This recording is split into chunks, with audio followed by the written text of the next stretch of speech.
right, mate. Hang on, I can't hear you. Is that my microphone that's not working?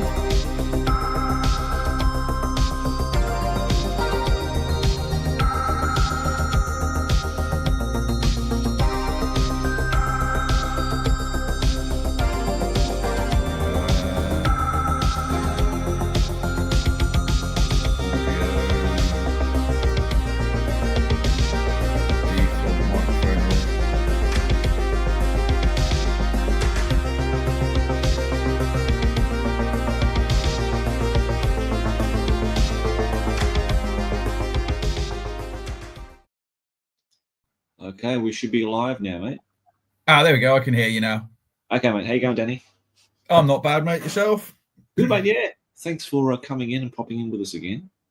That's all right. You can make it. Yeah, because I thought I was going to do it all on my lonesome again. Well, all right. I haven't done it on my lonesome yet. So. Yeah. I think I've got my GoPro working again. Oh, nice one. Yeah, I think what did it last time was because I had the battery still in it as well, but it was plugged into the computer. I think it just overcharged the battery and made it start doing that. As soon as I took the battery out, it stopped. I think it does actually work still. Hang on. So let's see if I can get it to work. Okay. Right, that's that. Something's working. Do I have a second camera? Let's have a look. No. The joys of technology. Is that it? There we go. Yeah, there we go. Okay. We can tell we're really prepared for this. Huh? You can tell we're really prepared for all of this, aren't we? Yeah. I'll be honest, I wasn't too sure if one was happening tonight. You've been doing them Sunday mornings, haven't you, for a while?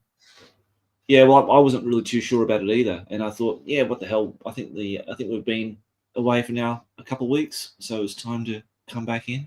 And I also thought I was just going to do it by myself if no one else was going to make it. So,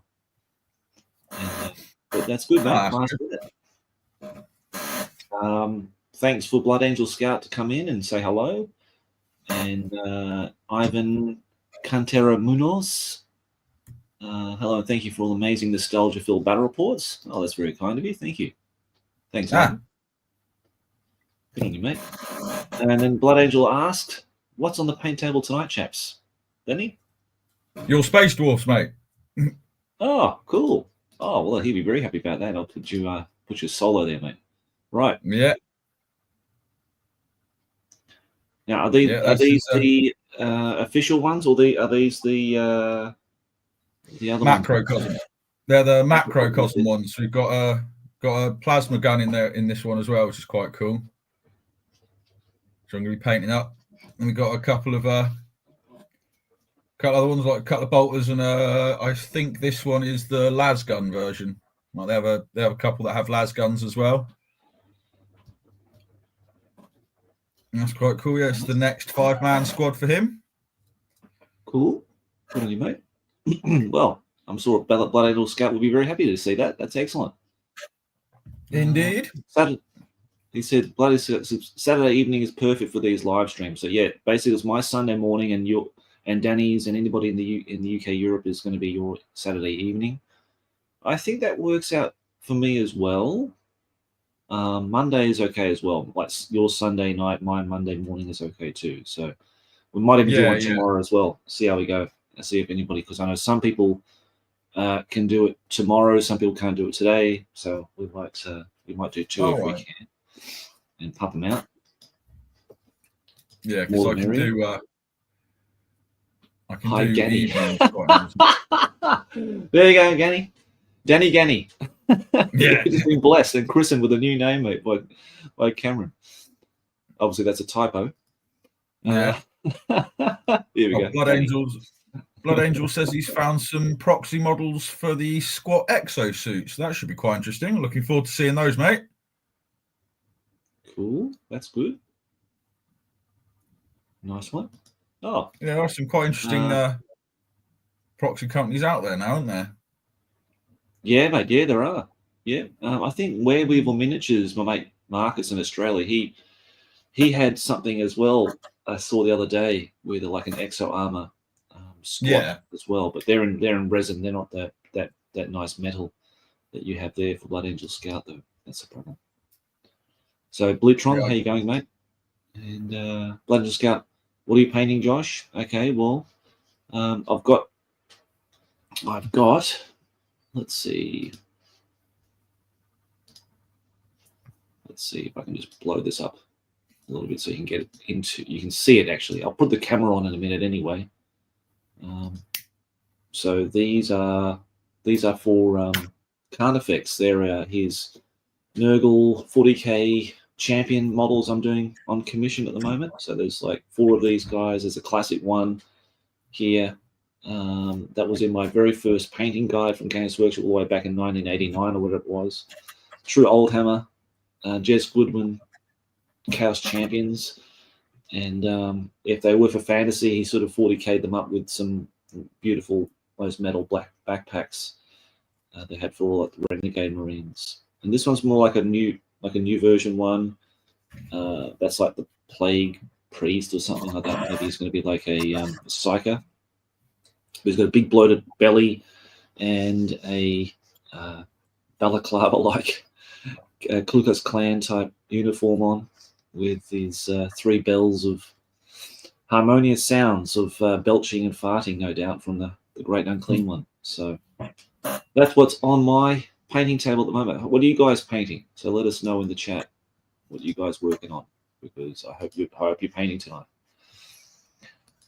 And your lovely lady, yeah, is here today. How you going, Hilly? And lovely old Hammer stuff. I've been going through my collection and found the Rogue Trader era Marine attack bikes. Oh wow, they're an archaic gem. Those ones. Yeah. Because I used to have. Have you got some, mate? Those ones. Yeah, I've got a Rogue Trader era land speeder to do up that I'm quite tempted to do for the Blood Angels. I remember actually having one of those, Danny, way back in the day. Yeah, they are lovely. I think the only other Rogue Trader era thing I specifically want for my Blood Angels is I would really love the Terminators from then. Yes. Yeah. Especially the that captain is my favorite, with all the little skulls on his scabbard of his sword. Yeah, I really like those a lot. I always really like the assault cannon as well, with the little shield on his on the arm. I always really liked that. Yeah. Yeah, I wonder why they went away from that. I don't know. Because I don't think the other ones didn't have that, did it? The modern ones didn't have those anymore. Oh, yeah. Mr. Blood Angel says he has Rogue Trader era Terminators and that we can talk. Yes, mate, we certainly can indeed. There we go. Mate, we're talking up business. Chalk it up. Get those emails in. Oh, yeah. Let's get some quotes going. Okay, so that's good. So if you don't know, Danny is a commission painter for Cauldron of Paint. That's the one. And I did promise Danny we'll have a look at his website next time we're coming here. So let me just get that up here, and let's have a look, because I think I've seen it once before, just very briefly, but I haven't really had a good look at it. So let's have a look. Here we go. I've got a few galleries up on there. Okay, well, let's have a look, mate, and you can talk us through it. I'll just be the I'll just be the external hand of Gork here to go through this, mate. So can you see? Can everyone see it? Okay, can you see it, Danny? Oh yeah. Okay. So go for it, mate. Give us your spiel. Oh, you got the. I actually really enjoyed it. You got the Warhound Titan on there. That's the only Titan I've actually done so far to date.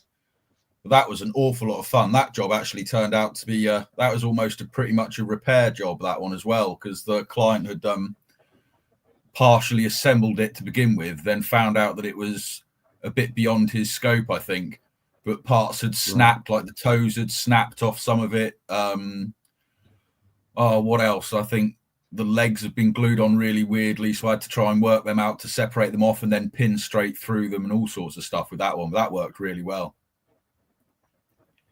And you've got the old Chaos one in the front as well in the middle. That was quite a new one done. That one was actually really interesting because he wanted the main Chaos Marines. He wanted them to be what was it? The Legions of what was it? The Black Legion, but with a hint of Alpha Legion to it. Oh. And I really enjoyed that one because I ended up doing it was all black with the color shift paints that Green Stuff World do. Yeah, I used there's one that they do called, hang on, I've got it here actually. It's called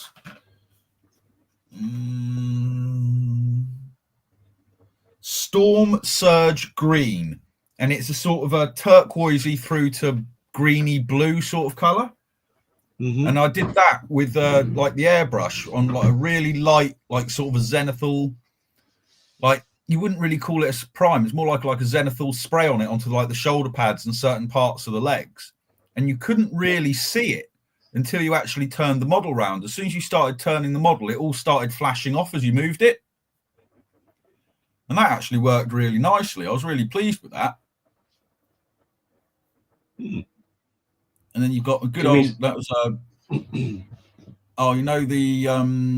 YouTube video Astartes. The animation one. Yeah, the one where the lad had done it all 3D fairly recently. Really well done. That was somebody wanted a captain done in the same color scheme for that. Right. So that's quite cool. I mean, the galleries have got most of my stuff in it, to be fair, I think. Oh, that's a nice close-up pic there of the Bring and Battle Blood Angel army. Is it this one? Yeah. That's all the Bring and Battle stuff, except the Mephiston. The Mephiston is mine, but I do have a Mephiston to do for Richard. Right. That's going to get a video when I get around to doing that one. I'll love to see that. Wow, that's my peak era, mate, of being at the studio. Oh, really? Oh, marvelous! Yeah, it's really nice there. Okay, so shall we go into which gallery do you want to have a look at, mate? I can have a look at all of them, mate. If you want, start with bronze, silver, gold. Bronze? Okay, because you want to talk through like your because you have different tiers and everything that you paint for commissions.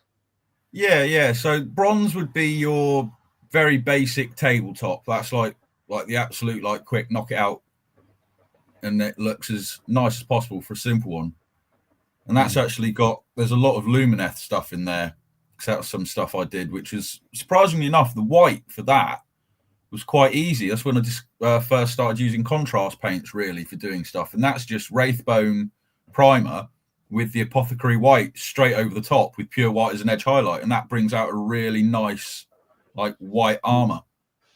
Which is really cool. And Danny, you said you enjoyed putting these together? Yeah, those ones are actually I liked building those ones. Okay, mate. Well, I know who. Oh, hang on. I know who to go to then to send pre-built all my. I don't think I'll ever get another one, but I had a massive commission to do for these guys, and I was just tearing my hair out doing that. I put them together. Yeah, painting them. Oh, really? I know. I actually quite enjoyed building those ones. Right. I'm not sure what else is in there actually. There's some big terrain. Did you get this? No, that's the Lumineth terrain piece. Because Age of Sigmar has all these fancy terrain pieces which does stuff in the rules. I don't know. Yeah, no, they have. Age of Sigmar. As far as I'm aware, I've only played the game once, but most of the armies have got large terrain pieces that have rules that affect the gameplay sort of thing in some way. And that's the Lumineth one with all the waterfalls and everything else like that. Huh. Wow. Okay. Well, I didn't know that. Didn't know that. Okay. Yeah, no, they got. I'll tell you what. As much as I'm not a fan of the rule system for it, some of the models they've got for the old Age of Sigmar stuff are actually really nice. Yeah, I didn't mind painting the characters. The characters were easy to put together because it's just one sprue. And yeah, it was just the unit stuff. Well, unit stuff was just a real tedious project to put those together. And had to be because they all fit a specific build, and if you mix up the parts, they won't fit together. And because I'm not used to doing the modded kit, so it really threw me at the beginning. And so that was I think you could have it. I suppose it's like putting a Tamiya kit together. It's the same kind of process. Some people would enjoy it like yourself, putting together the plastic kits, but I'm just not used to it now, being this old man and stubborn in my ways. So it was a kind of a new learning process to these very complex. You got alternate builds. You got this build, and you got another build, and you got to have all that kind of stuff as well. It's not so straightforward. So I do have to admit, Games Workshop, I will never understand who the hell. I'm sure I don't know how they put they order their sprues, but you'll have like the chest parts on one sprue, then you'll have the leg parts on another sprue, then you'll have the arms parts on another sprue, then you have the head parts mixed in amongst like 2 or 3 different sprues with options. It drives you nuts sometimes. Yeah, man, it drove me nuts, that's for sure. I don't have the patience. But here we got some nice Space Wolves here. Oh yeah. That was quite a nice one. Yeah. I think I've actually done quite a decent variety of stuff on there, to be fair. I do enjoy. I actually might just get around to doing a Space Wolf army one day, I reckon, because I've never been too keen on them in the fluff, but rules-wise, they pretty much play the way I like to play 40k. Charge in and hit things to death with large sticks. Yeah, well, I'm happy to announce that Marek, my good friend in Poland, has finally received the Space Wolf army that he bought off me. So I'm really happy that he's got it safe and sound. It took about 3 weeks to get there for some reason. I don't know why. Really strange. Sending things to Poland is not the most straightforward of things, but I'm really happy they got there safely and nothing broke, and he can now paint his Space Wolves, so that's good. But you got a really nice grey here, mate, on your Space Wolf armor. How did you achieve that? Oh, blimey. I think, if I'm honest with you, that was just the GW paints, like the Space Wolf grey. So what would it have been? Yeah, it would have been the Fang to start with, then working up through like the Rust grey and then the Fenrisian grey. But I think I did it with an airbrush, so I would have built the gradient up slightly over the Rust grey. Mm-hmm. So I'm quite a fan. I do enjoy using an airbrush, to be honest. No, they came out nice, mate. Very nice. Okay, now we've got looks like some Star Wars figures here. Yeah, the old Star Wars Legion stuff. I've forgotten I'd done those. I did those quite a while ago. One thing I must say about the Star Wars Legion stuff, the actual troop stuff, at least the older stuff, are horrible. Like the models, like the castings and everything else, they look kind of like just snakes and ladder pieces with a little bit more detail on them. Like they're not very nicely done. There's mold slippages all over the place, at least the stuff that I did. But the vehicles that they do, like that Walker there and stuff, and the crashed landing pod and stuff, those are really good. Like they're quite simple kits, but they're very easy to put together, and they're really sturdy and solid. Like this one. Yeah. Oh, it's crashed. But I thought it. They do that crashed one actually is that's a kit that you can buy. And it's actually it's actually a really good kit. The way it's been crashed and made to look like it's been mangled up and everything, it's been done really well. Like I would definitely, like if somebody's into doing painting and building model vehicle kits and sci-fi stuff like that, like the Star Wars Legion vehicles, I would recommend actually. Just if anyone out there fancies trying something a little bit different, say if if you're used to only doing Games Workshop and you fancy something, like I say, just that little bit different. Now I can recommend them. Right. Okay. Well, I've never had one I've never seen one in the flesh, so to speak. So I can only take your word for it, mate. But yeah, I mean, it's an interesting. It's obviously it's a big franchise that people jumped on when it first came out, and I can see why there is such a huge hype around the Star Wars Legion. But yeah, I've never played it, never seen it played or anything like that. So yeah, obviously I've never played the game myself, but about it. I've got to be honest. That's one of the things I like about doing commission painting is the variety of models that you get to paint. Yeah, that's right. You know, because there's loads of stuff like Star Wars Legion I would never have touched for myself if it had been down to myself. You know what I mean? Yeah. So doing them as part of a commission it gives me the opportunity to give it a try, and that was quite a decent sized commission, that one. You painted a lot, mate. Yeah, holy hell. That's a lot of Star Wars. Oh yeah, that was an awful lot of white. That's when I discovered the Tamiya rattle can primer. Really, really nice rattle can primer, but bloody expensive for what it is, for what you get.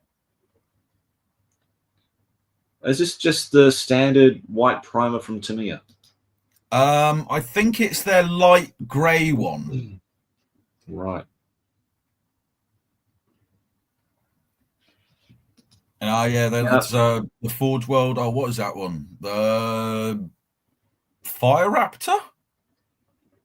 Okay. I think. I have no idea, mate.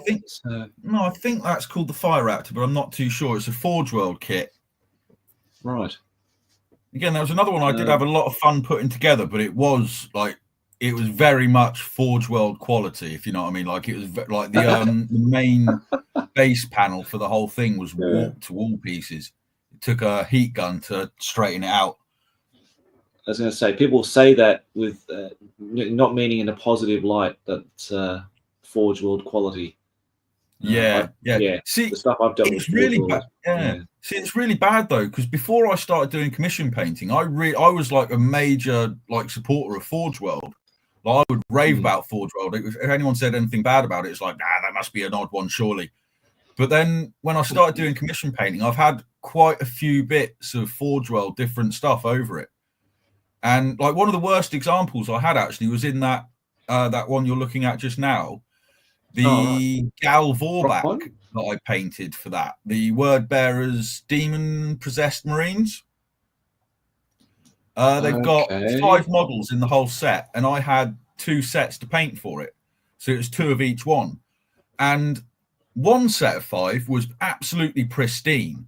Now, I'm absolutely perfect, like everything you want Forge World to be. The other set was god awful. Like mold slippages all over the place, bits missing on it, like mold defects on it, and all sorts. It was like, what on earth has happened with that? I was really surprised about that.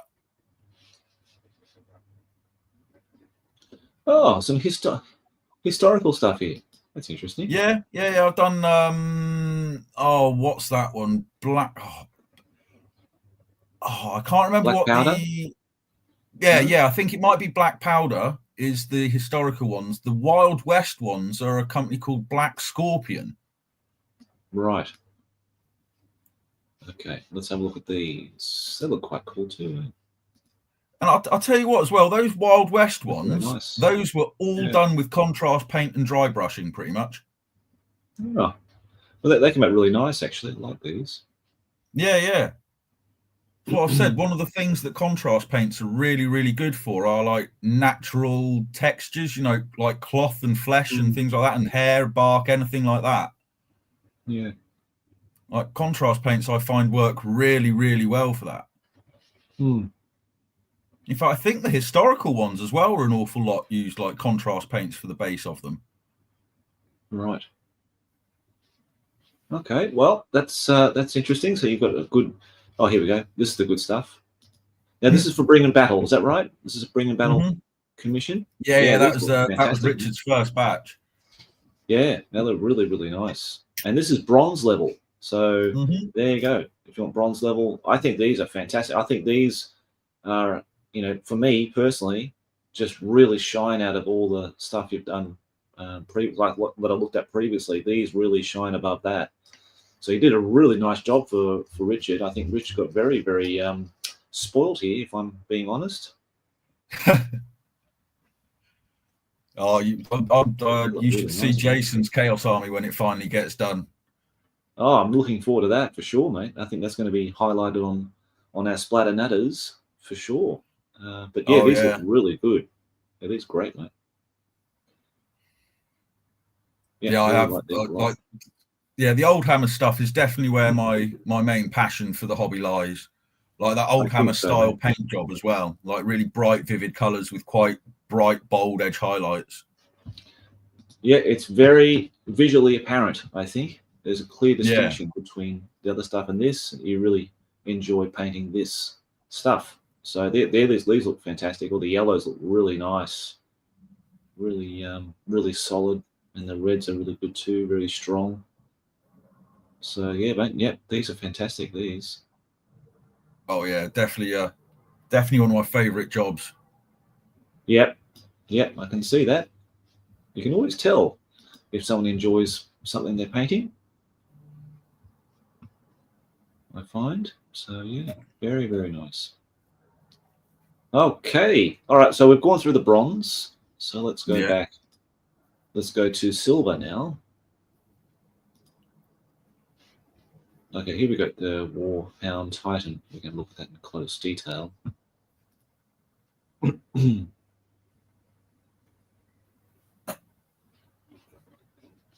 he is. Yeah, that Warhound Titan I really did enjoy building that one. It is definitely, I've heard it said that the Warhound's possibly the most awkward one to put together because of those weird jointed legs. So I don't know whether that's true because I've not done any of the other two. Like I've not done a Reaver or anything. So I wouldn't mind finding out at some point, but whether or not that ever materializes in the future, I don't know. But they are definitely they're a lot of fun to paint. And I'm going to presume you use a nice airbrush to do the carapace of the Titan body and everything. Yeah. Oh yeah. Airbrush for the blue and the yellow and stuff and bits like that. Yep. Makes sense, mate. Makes total sense. Now, what's this? This is something I haven't seen before. That's some more Lumineth stuff, actually. You've got that big bull thing is their... Oh, I'm not sure. It's one of their big monster characters. That is, again, a really, really, really nice model. Like, quite easy to put together, really. But a really nice one to paint. And the one underneath that is the new version of Techless. Oh, I see. I've seen this one. Yeah. I remember seeing this one coming out. Yeah. Yeah. It's got again, that was an awful lot of fun to paint. Yeah. And again, like the griffin wing thing that he stood on, that was pretty much all contrast paint and dry brushing again. Nice, mate. Worked a treat. Yeah, it's amazing. Like so, I really do like contrast paints. Well, I'll have to invest in some of the Vallejo Express paints this year and try them, give them a go, and see how I can apply them, because I know there is some good applications for them. Not for everything, but for like doing wings, we have like a very light prime, either white or grey, and then you can just wash over that to pick out all the feather details or hair and fur and that kind of thing. I think they would really work really nicely for doing that. They work really well. Another really good thing to use like contrast paints or anything like that for is use them as a sort of a wash over like your colours. That's exactly what it is. Yep. Yeah. Right. They work like do them over reds. It's like that Hive Tyrant I did for Rich. All the red body on that one. I did it with the I think it was Evil Sun Scarlet, but then over the top of that, I did the Blood Angels Red contrast paint, and it richens up the red whilst adding darker undertones to it in the recesses. It's really interesting the way it works.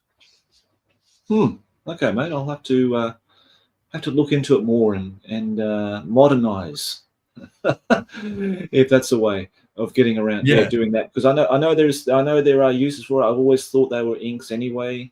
And like for Epic, it makes total sense to do Epic with contrasts.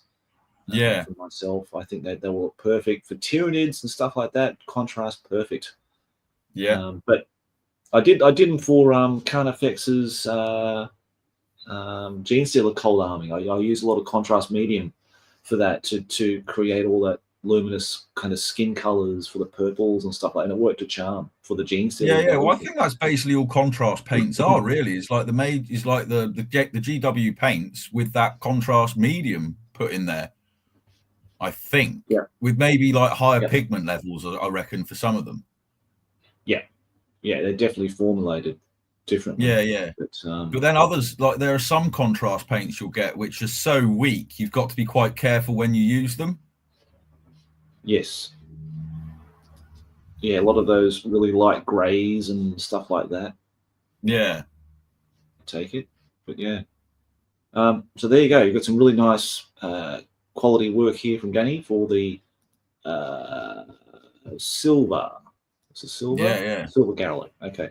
So let's now go to the gold gallery and check out what we've got here. We've got some nice big pieces. Looks like a Greater Demon of Corn or something. No, that one, the top one, that first one is Argel Tal. It's the Word Bearer's character model, Forge World model. He's basically in the Horus Heresy, he's the very first Marine to get possessed by a demon, basically. Right. Okay. And again, I must say, like that model was an absolute dream to paint. I loved that model. I'm going to say that's a pretty cool. It's a pretty cool looking model, actually. And a really nice paint job too, mate. So I love the wings, the color of those. How you did those, and the body. It looks really cool. And that fleshy hand. It's just really, really nice. Let's see some more angles of this guy. But it came out really nice. And then you got the that's the Forge World Magnus the Red.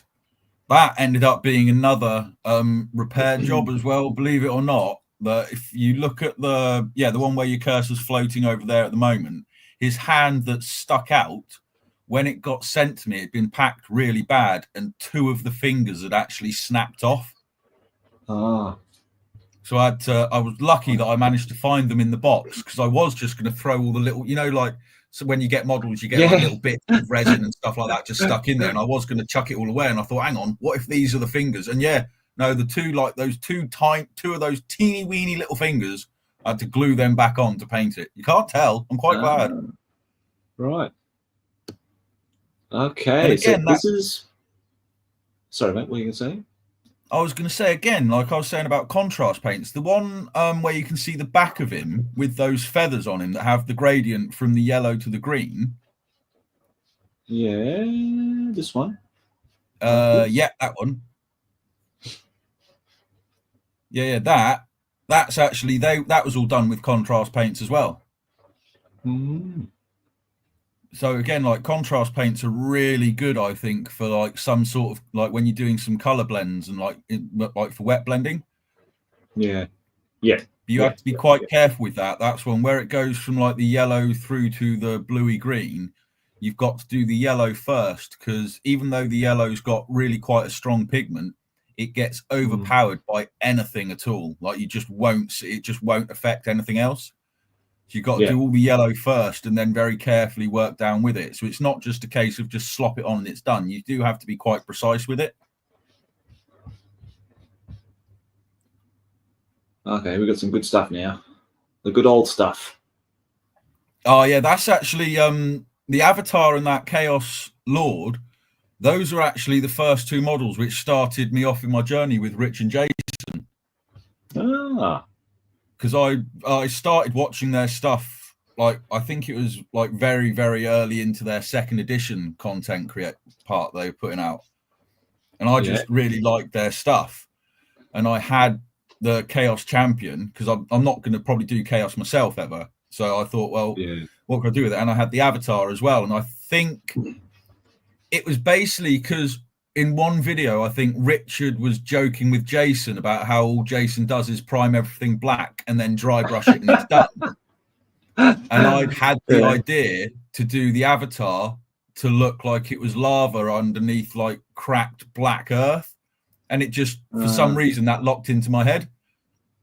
And then the Chaos Champion, the Chaos Champion one, I decided to do that one for Jason because I found the White Dwarf article, which had when that model was released, and they did like the painting the in-studio painting competition, and that's basically the Night Lords version done by, I've forgotten the painter's name. I've tried basically to copy that as best I could.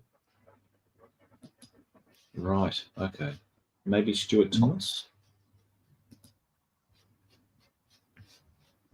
Yeah, this looks really nice. Actually, this is this looks really good, mate. This a baton. Oh yeah. Yeah, that's I got to be. I'll be honest, man. Like I said, there's some of the new models GW brought out are really nice, and that Abaddon is, apart from the oversized, like ridiculously scenic base. Other than that, like the model itself is really, really nice.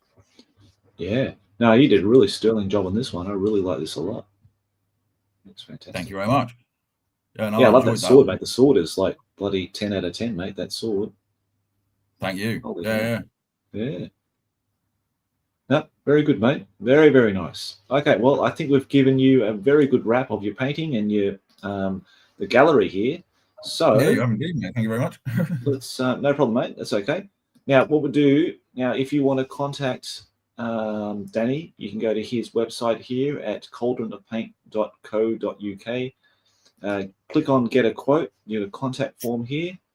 Put in your name and address and what have you, and talk about the project. And I'm sure Danny can there's full price lists on there as well if anybody wants to get an idea of how much it would cost before contacting me as well.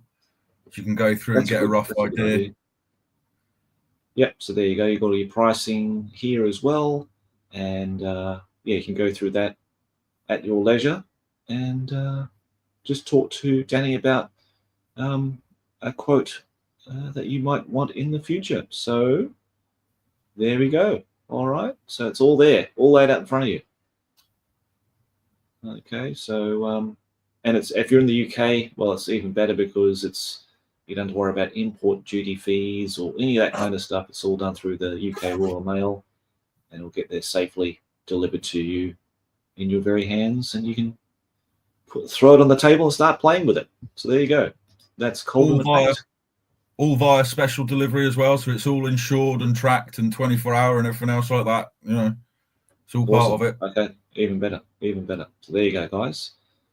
All right, so I think we better get some painting done. Yeah. We'll go through the comments though, mate. We'll have a look. So Blinton said, I'm going to see if I can get something painted and finish up tonight. I've got like 9 models all sitting at that aggravatingly almost done stage. Yeah, we know that what that means, mate. We know, we've been there myself. Danny too. Oh yeah, I've got a few of them set out in front of me right now. Bloody Escape painting wise, myself, I'm trying to finish my Praetorian Guard, but due to my chronic back pain, that's no good, mate. It's slow going, but doing what I can.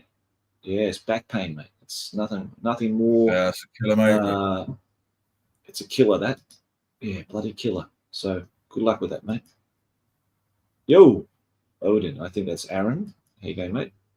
A good friend, Matt, Platin Tobor TV. We're enjoying our Mega Hammer sessions and paint chats through the week.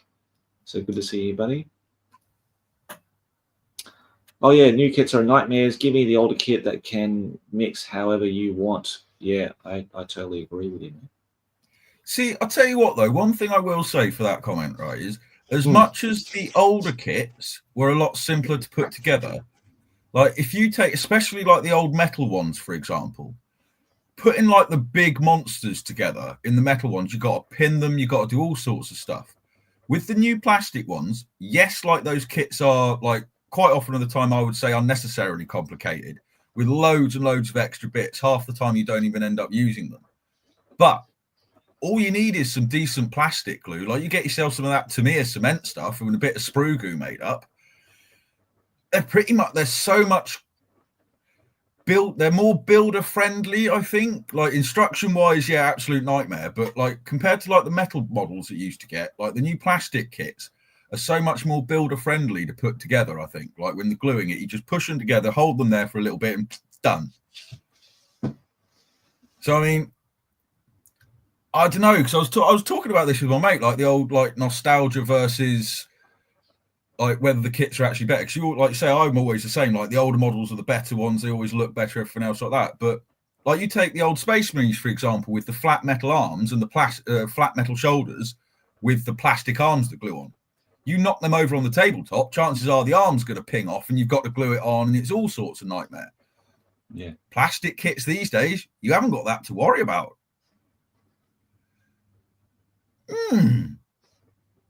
So I don't know. Like sometimes I do. I don't know where I'm going with that thought process, but you know, it's sometimes like it's like I do it quite often with like one of my mates, because one of my mates likes the newer kits, and we just sometimes go off on these endless tangents about the comparisons of nostalgia versus the newer stuff. And it's like, do I just prefer the older stuff because of the misty nostalgic element? But then, for example, like the new Chaos Knights, the only model kit I've ever put together where I literally gave blood sacrifice to put the damn things together. Like they don't want to push together. They got more spiky bits than you could ever imagine. And you're literally like, you're stabbing yourself in the fingers trying to do them. It's a nightmare. So those ones, not so much. But the plastic's easy, but the level of detail's too much. Anyway, sorry, continue back with the comments. Yeah. It's a much of a muchness. I think there's positives and negatives you can glean from both sides. But for me, Danny, for me personally, it's that like going from Infinity, building those like we talked about Infinity miniatures before. Oh yeah. Really enjoy those as well. You know, going from that really tedious, small, tiny little bits and cleaning them and pinning them to little bodies and stuff like that. Going from that until my fingers, bled from all the pin vice drilling and what have you. Yeah. So just having a single model with just just clean off the mold line around the edges and stick on a slaughter base and spray it and paint it. Yeah, it's just night and day for me. For me, it's night and day. You know what I mean? So. Oh yeah. No, I'll agree there as well. Like I do have more fun building the older models than the new ones because they are, like say, simpler. It's just so fewer pieces. Just dick, hold it together for a bit, and it's done. That's right. Yeah, and but I can see both sides. I can see both sides of the argument there. All right, so thanks guys for coming in and saying hello. I'm really glad that you're here with us and doing something. If not painting, then like Emperor Jim is just flipping through some white dwarves and taking a break from painting his 4 engines of corn. So good to see you, mate. And, doing the same myself. Oh yeah, Danny, I've sent you a message about going through your first white dwarf. No, sorry, mate. I did mean to reply to that as well. That's okay. That's all right, mate. I'm acquiring my collection of old white dwarfs. I'm actually narrowing down to pretty much what I believe was actually my first white dwarf. Yeah. Right. What I'll do is, as soon as I've narrowed down to which one I actually figure it is, and we'll check it's not one you've already done, and then we'll do that one. Yeah, it's either that or we can just choose the one you had there. Was a 185 or something like that you had there? 165. The white 185. Yeah. Oh yeah, but I know that's not my very first one though. That's the thing. Yeah. And I do want to, because the problem I've got is because I've had so many since then. I'm trying to remember which one was actually the first one I got my hands on, and not what I've seen and I remember seeing at later dates. No, that's fine. I'm sort of being a little bit more flexible with that because obviously some people who do those with me, they're not necessarily their first one. And it's kind of like their favorite one or something they can really talk about or get really enthused about talking about the articles in it. So if the Golden Demon one you had in that 185 one is something that you really want to talk about or you find inspiration about talking through, then that's fine, mate. That's okay. We've got to be a little bit flexible because otherwise, you know, some people don't know, they can't remember, and that's fair enough. I totally understand that. That's a long time ago. To be fair, the first one I remember that I really do, I remember the main one is, I'm sure you remember it, the one that had the massive Warhammer fantasy battle report in it. The one where they could only communicate with each other by either notes or if they were in base-to-base contact with each other during the game. Oh, is that 4th edition fantasy? I believe it is, yeah. The Gathering of Might? It might have been. I'll have to double check, but that's the very first White Dwarf where I really remember that, like that battle report. I remember above all other battle reports I ever read in any White Dwarf. I just remember reading that one over and over and over again and poring over the photos of the armies when they were all laid out because they pretty much just emptied their cabinets for it. And it's just looking at it, just that's the Gathering of Might then. yeah, absolutely beautiful collection of models. No, that's the one. That was the White Dwarf that I very first remember being like properly drooling over in that lot. So I'll dig that out and refresh my memory a bit. Yeah, that might be. I don't know if we've ever actually covered that one or not. Actually, maybe we haven't. Okay, we'll have a look. I'll have a look, mate. Yeah, we'll have a look. We'll double check that one. All right, but let's get back to painting. Let's change cameras now. I'm going to change my camera anyway, and then we can get on to doing some hobby stuff. So, is it actually turned on? It's not turned on. You bastard everything. Let's turn this on. It's turned itself off.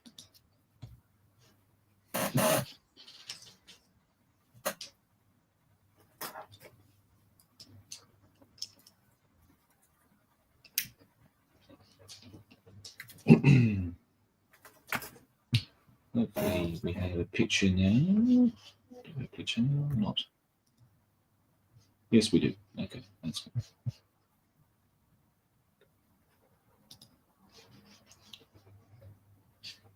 Okay. Oh, music. That's what we need. I thought we were missing something. Oh yeah, Johnny Watson, the Johnny Watson tunes in the background. Which one did he have? Night driving. This one.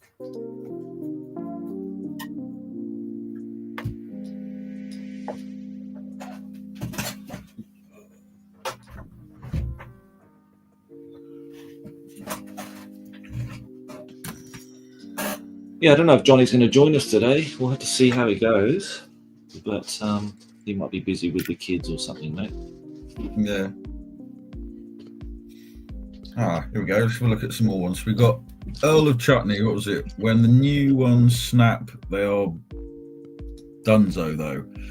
Yeah, the new kits. Yeah, they can. They got some very unnecessarily fiddly bits that stick out from models which tend to snap very easily. And yeah, it's going to be a nightmare.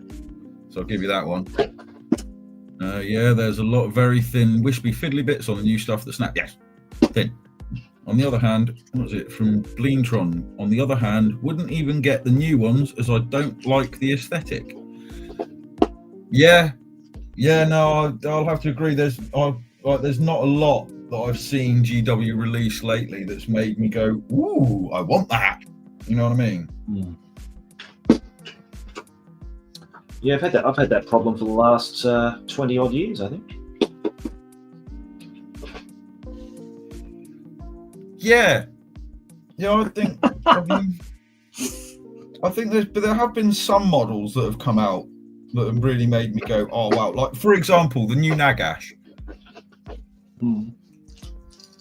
Like that model is an absolutely gorgeous model. It's huge. It's such a lovely model. It was great fun to paint. And I'd say the same actually for Arkan the Black. They got him on that new sort of big flying steed thingy. That's a really nice model. But unfortunately, I find that Age of Sigmar itself does not grab me at all. Yeah. Here. it's the rules more. I can see why it wasn't great when they did the end times and everything else like that. There's a lot of characters they got rid of and everything else like that, which is a great shame, and they shouldn't have done it. But I think if they'd done it maybe in a different way, it wouldn't have been so bad. Because I can see from what I know of like the Age of Sigmar fluff, which granted isn't a lot. So if anybody in the comments does know in the chat does know a bit more than me, then feel free to correct me in my infinite ignorance. But the way they've done it with the different realms is really interesting. Like, it does have potential to it, I reckon. But the rules, like, there's a couple of rules they've got in there which I think suck. The first one is that random turn thing. It's like each battle round, you've got to roll off to see who goes first. That I think is so crap. Oh, so you've got like alternate activation. Alternate initiative order or something. Kind of, but not quite. So it's not like alternate activation. It's like literally it's who goes first in that round. So say you and I are playing Age of Sigmar and you've gone first and I go second. It comes to round 2 and you roll off. I could potentially go first in round 2, which would mean I'd go last in round 1 and then first in round 2. And that can absolutely give such a huge swing. You know, because then it gives your opponent, it would give you, for example, no opportunity to answer what I'm going to be doing. And I've just never liked that. And then the other one they've got in there is, or at least one of the ones I think this is the way they do it, is like with wound allocation. So say, for example, you're being hit by a giant and his weapon does 15 wounds or something. If you hit against a single character and you wound him, then blam, 15 wounds, probably whatever, blah, blah, blah, you got to save off against them. Cool. But if you do it against a unit, hit them once, those 15 wounds are then spread out amongst the unit. So one hit can kill 15 guys. So not in base-to-base contact kind of thing? Yeah. Not base-to-base contact is just, my mates explain it to me in the way that it's supposed to, from what he understands, it's supposed to basically show that they've done a big sweeping attack that can do loads of wounds and has taken out loads of people. But it's just like, well, no, why not just give them a sweeping attack that then does multiple people? I mean, maybe it's just me, but those two rules I just don't like. And I'll be honest as well, like the local store for me, when we went there, was supposed to give us an example game. And he wasn't the guy that ran the Games Workshop store.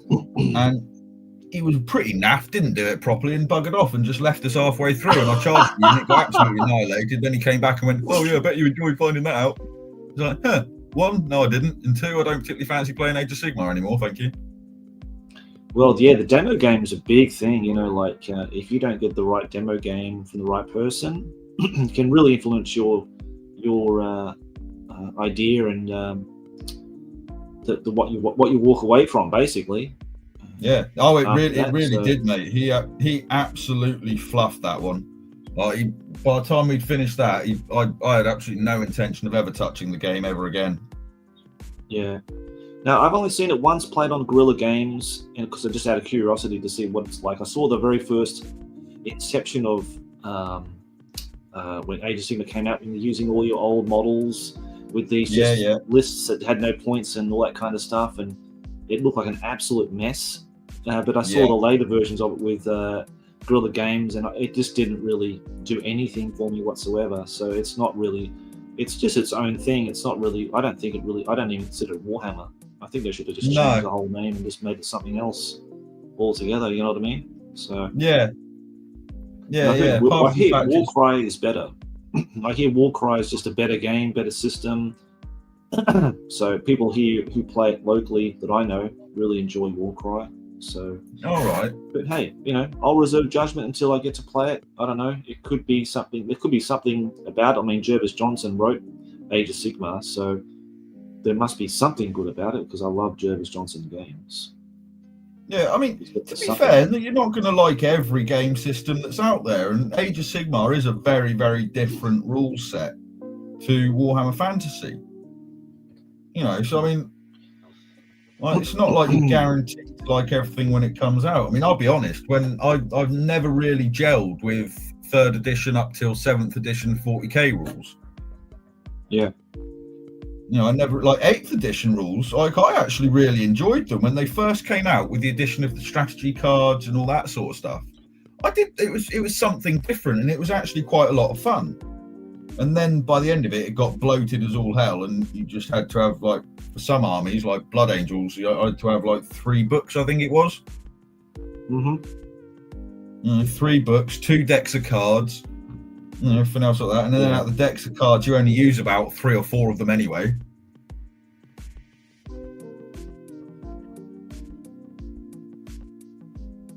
Yeah, just kind of.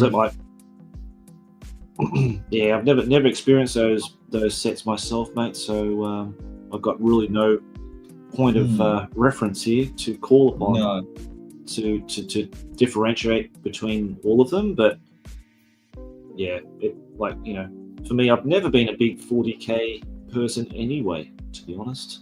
So more fancy and epic, really. Yeah, way more epic. And I was talking to my friend Max yesterday about it because he's got he's big into 10th edition 40k and so like loads of models, loads of collections for it. It's got everything for it, that kind of stuff. And but he gets equally frustrated with things about it, of course, as most people do. But he played 2nd edition with the guys a couple of weeks ago, and I think that was his very first game. So we talked about it together, about his experience playing 2nd edition, and there's things that he just thought it was just kind of like playing out like a comic book kind of game. It wasn't really a war game as such. It's kind of like you're just playing through a narrative and the actions and spectacular explosions and the cards and everything.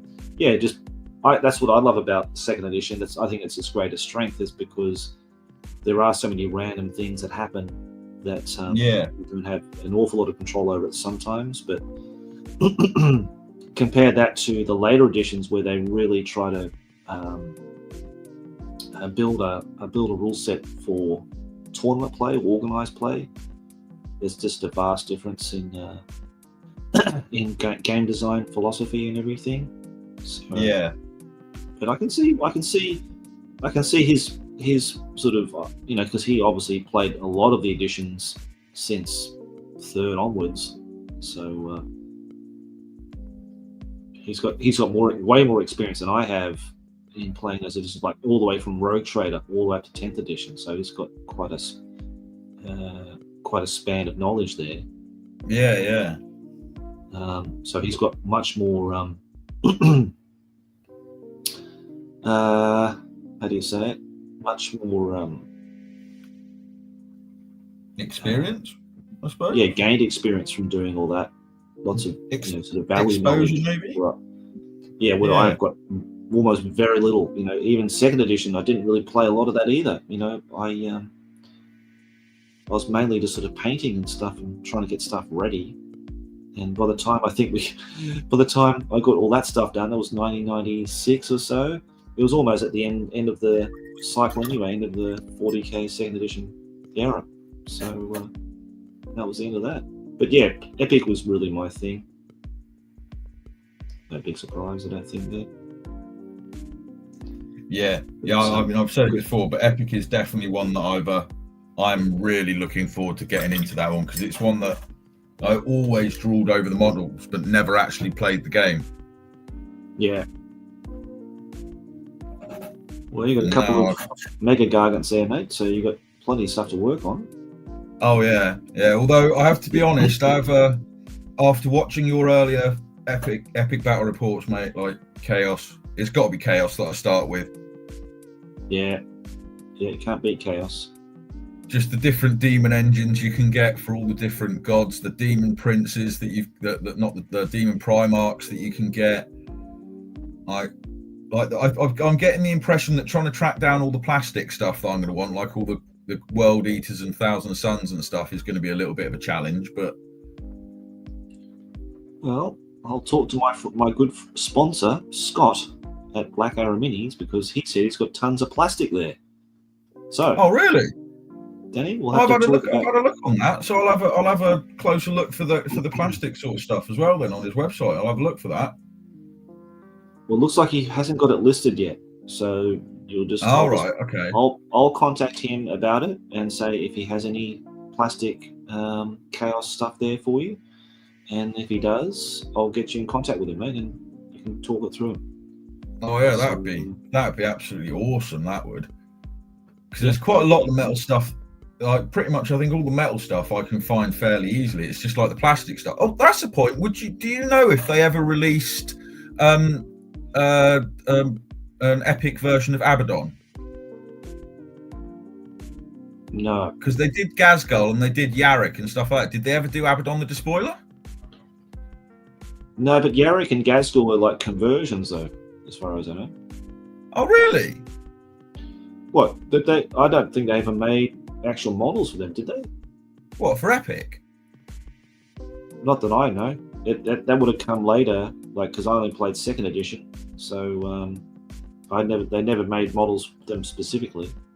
All right. So what were they, just like command bases with different banners put on them and painted slightly differently or something? Yep. And Paul's converted his. Yeah, like he's got a Yarick with a big claw on it, so he's converted his. We made his own claw or whatever. So yeah, it was all about kit bashing and making your own stuff there. So. Oh right, okay.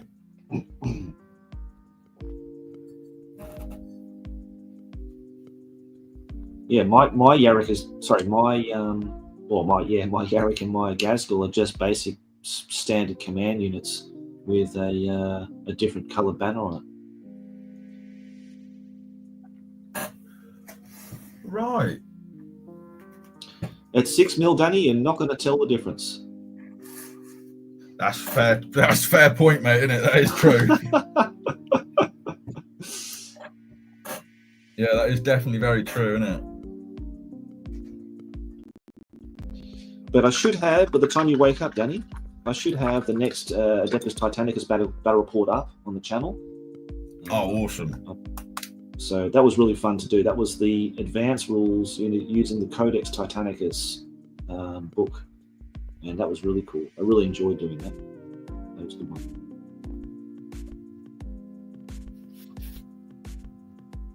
Yeah, no, I've been very much enjoying watching your epic battle reports many times over now at this point, to be honest. Yeah, good stuff, mate. Well, let's see. We might have the next one probably be Blood Angels and Eldar with me and Nick, I'd say. With the next one we're going to do. Ooh. But I've got a shed ton to paint until then. I think, because I'm now in this Gathering of Mighty Painters challenge, I think I might have to opt out of that and just so I can get other projects done, because that's going to be holding me back. I just don't think I'm going to get this month's entry in anyway. Because now, what's the date now? I know it's not even the middle of the month, but I just doubt I'm going to get that thing done. Yeah. So, I've got too much other stuff to do. Epic and 40k stuff to do. Yeah, that is one thing I have noticed myself. Actually, I mean, to be honest, when you talk about having problems, talk about a non-problem to have. But like you just said, like I find it like virtually impossible to commit to like doing anything like a painting competition or like sort of something like that, because I've got so much stuff otherwise to do, especially when it's like stuff like Rich and Jason that I really want to get done. There's stuff for the YouTube channel that I really want to get done. Then you got commissions on the desk as well that you really have to get done. Yeah, they kind of take priority over everything else because they kind of have to, really, don't they? Yeah, mate. But in a way, like, well, not in a way, in like a very real part of it, is I actually quite enjoy it myself, because it's not like it's I don't know how to put it. It's not like it's a problem, because you always know, like, the thing that you know, say for example you can't paint to do like a competition or something. You know that what you're replacing it with is something you're still going to get an awful lot of enjoyment out of doing. Mm-hmm.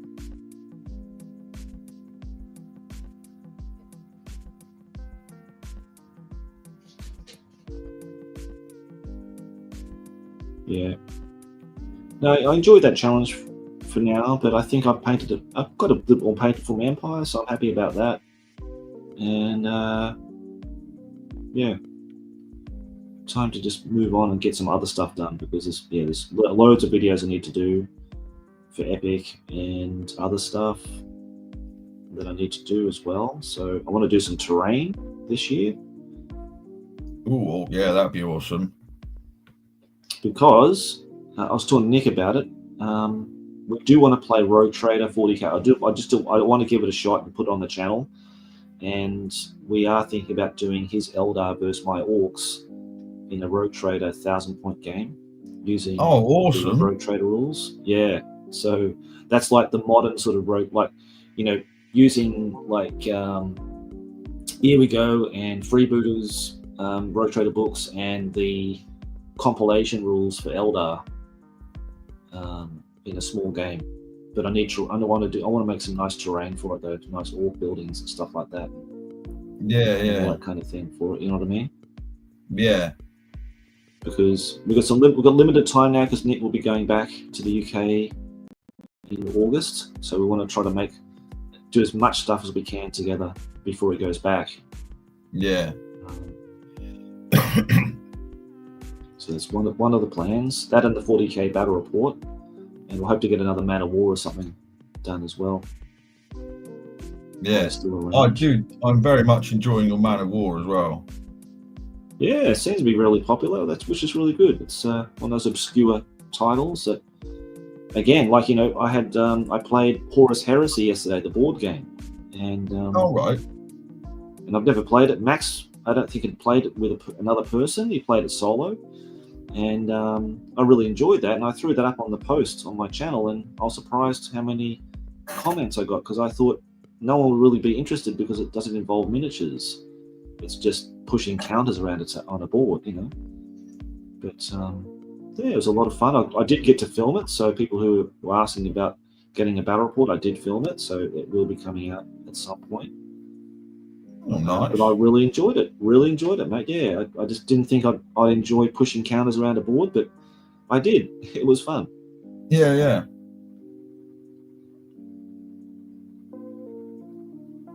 Yeah, so... And you know what he's got?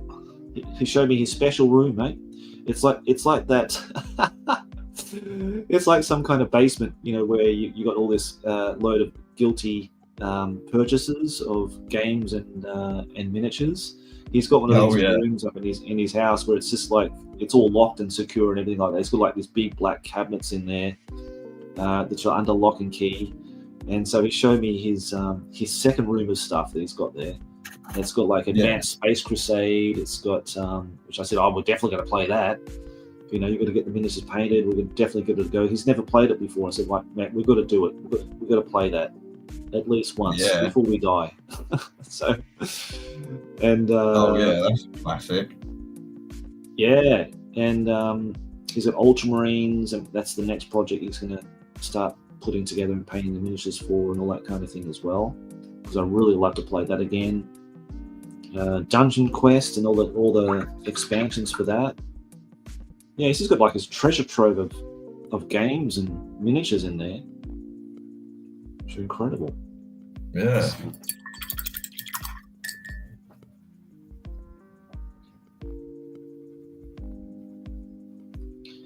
Too many games, too little time.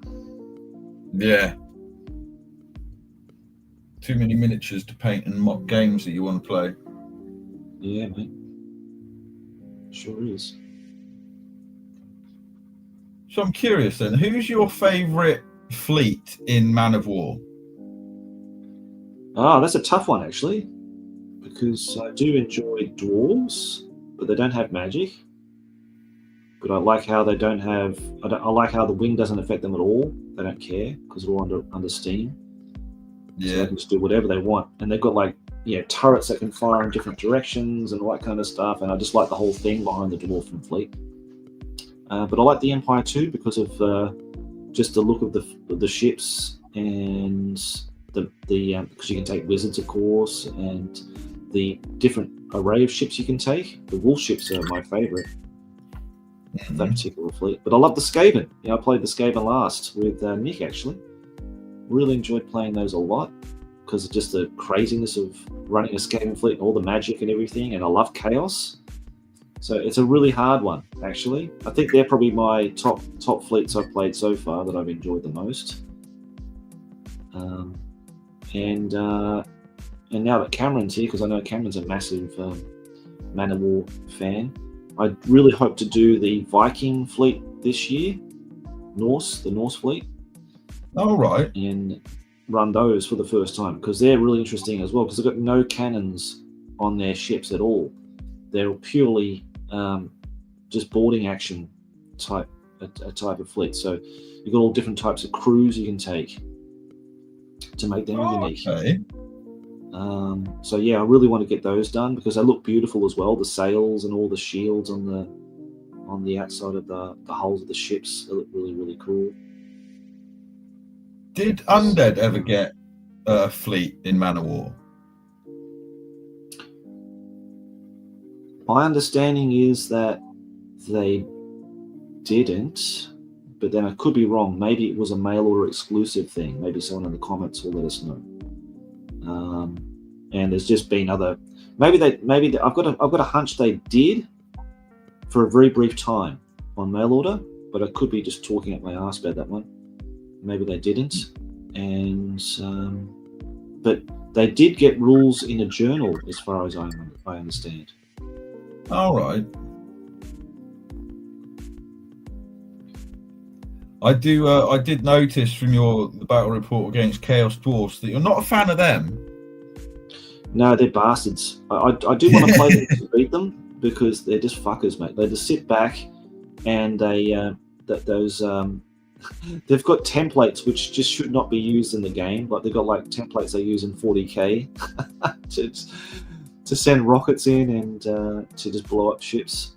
So I did notice that was always Chaos Dwarfs was always one. Like Chaos Dwarfs is basically one of my favourite like Warhammer Fantasy factions. Like they're one of my favourites in Blood Bowl. I mean, I know Blood Bowl's not really fantasy technically, but similar sort of models.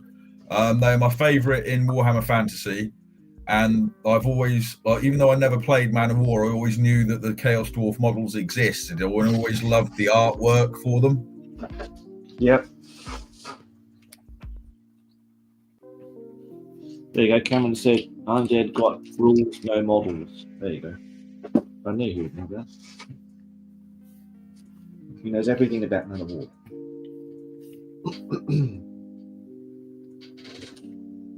He's a man of Man of War.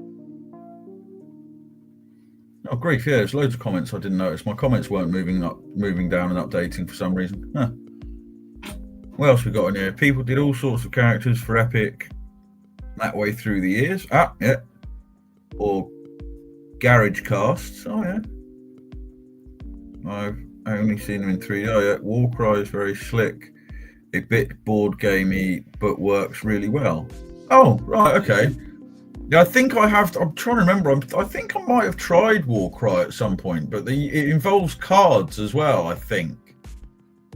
And that it has the element, if I'm remembering correctly, and I'm sure that's what put me off, because you've got the randomness of the dice, and then you've got randomness of cards as well in there. I think that's Warcry. And the mix. I think Warcry is the generation of you generate the missions and the board with cards. Is that right? I think so, yeah. And it's just like the two different types of randomness never quite gel right with me. The models, like the warband, the Warcry warbands, they're great models. Like they're really nice and they're really interesting, and each one's got like definite elements of uniqueness about them, which make them very interesting to paint. but the actual game itself just it was another one that didn't quite grab me.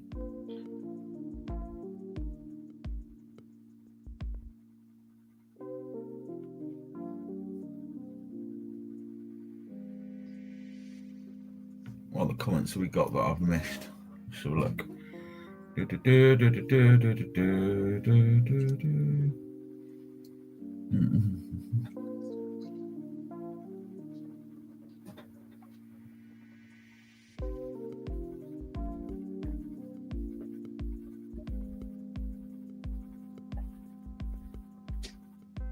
I know Sci-Fi's here, so hi Sci-Fi, how you going, mate?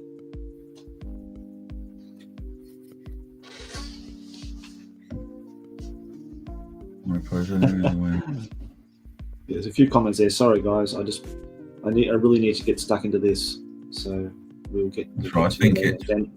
Danny can rattle some off. Yeah, I think I've managed to caught up. So let's go from the top then. So on the other hand, wouldn't even go. So we saw that one, right? Planet Tube or TV, and mostly monopose anyway in the way they have you build them. This is about our conversation about model kits, I believe. Mm-hmm. Yeah, I mean, if you're on about the new stuff, the new stuff is actually quite monopose anyway. It's really weird. They look really interesting, really complicated kits, but they're all kind of monopose. Yeah. Yeah, it's quite interesting on that one. Did you not manage to convince AD and Mrs. AD to do the music for you?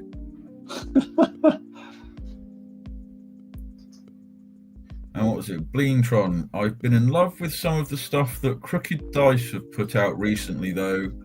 That Colony 87 range for one, just wow.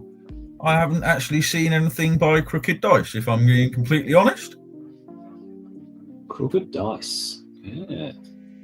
That's I'll have to have a look at see what Crooked Dice do. What was it? Even though it's largely just sci-fi civilians of the kind you'd see in Rogue Trader art or maybe 2000 AD. To be fair, if they do that sort of stuff, that could be really nice if you wanted to do like dioramas and stuff, actually, because I really want to try and have a little fiddle with some Necromunda style dioramas at some point. So Crooked Dice, I'll have to remember them. People did undead. We got Historical Doppelganger says evening fellas, evening. And then the final comment I've got is just the orcs, goblins and heroes to clean, then finally after 30-ish years I'll be able to paint up Warhammer Quest. Nice. Right, there you go. I believe that is all the chat caught up with. Hopefully it updates and I see it as it comes up.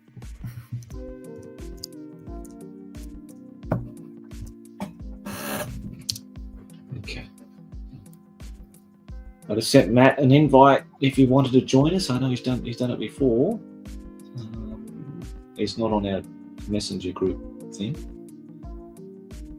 And to Scott as well, see if he wanted to join today. I'm curious, actually. That's another one I'm curious about, Josh, mate. Is what's your favourite Warhammer Fantasy faction? Again, it's going to be a tie between dwarves and orc and goblins. Okay, nice. Because of the models and the way they play, that the theme is really nice about them. I think a lot of people play it because of the theme and how they play. But for me, you just can't go past those two factions for anything, even confrontation.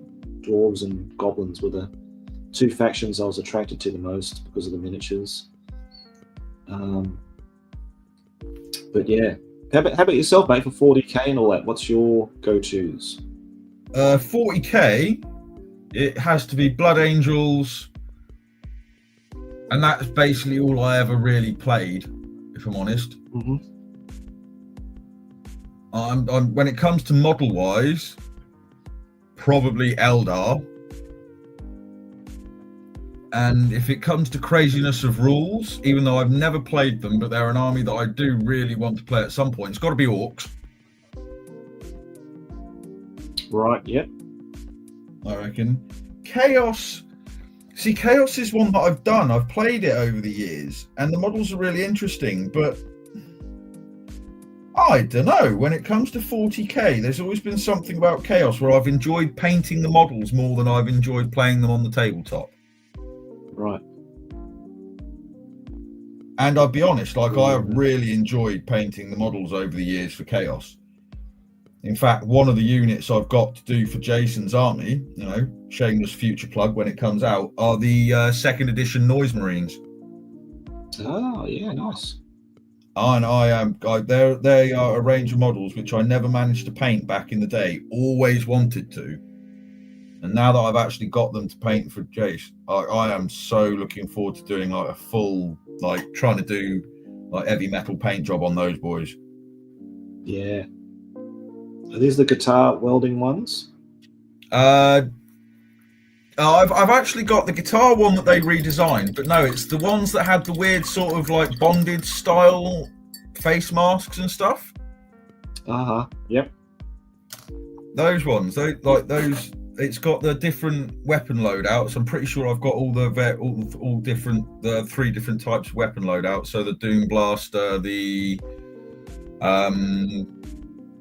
one that looked like a guitar that I can't remember what it's called. Blast. You've got the Doom Siren, Blast Master, and Ear Bleeder. Huh? Ear Bleeder. Yeah. Oh, I can't remember what it was called now. I can't remember the other one. But anyway, yeah. So I'm quite looking forward to those ones. I mean, if you're talking Warhammer Fantasy, easy first one, Chaos Dwarfs. Like Chaos Dwarfs, first model I ever got. Yeah, like absolutely loved them. Always loved the Hobgoblins. I always loved the fact about if you had other orcs in your Chaos Dwarf army, that they suffered animosity as normal, unless of course there was a unit of Hobgoblins about, in which case none of the other orcs suffer animosity because even though they don't trust each other, none of them trust the Hobgoblins. That bit is an element in the fluff which always it really made, like, I really liked that bit in the fluff. And it's like orcs and goblins will fight amongst themselves all the time, unless there's some Hobgoblins about, in which case they're going to be friends, and keep an eye on those hunchback bastards. I didn't know you had a bit of a thing for fantasy too. Yeah, because I was associated with you being a 40k guy. So that's interesting. I didn't play a lot of Warhammer Fantasy, but I collected the armies quite a lot. Like, I had quite a good Chaos Dwarf army and Undead. Like, Undead were probably my second love in Warhammer Fantasy. Like, I really did love them. Like, before the Tomb King days. Yeah. You know, when you had the Carrion. Before the Tomb King days.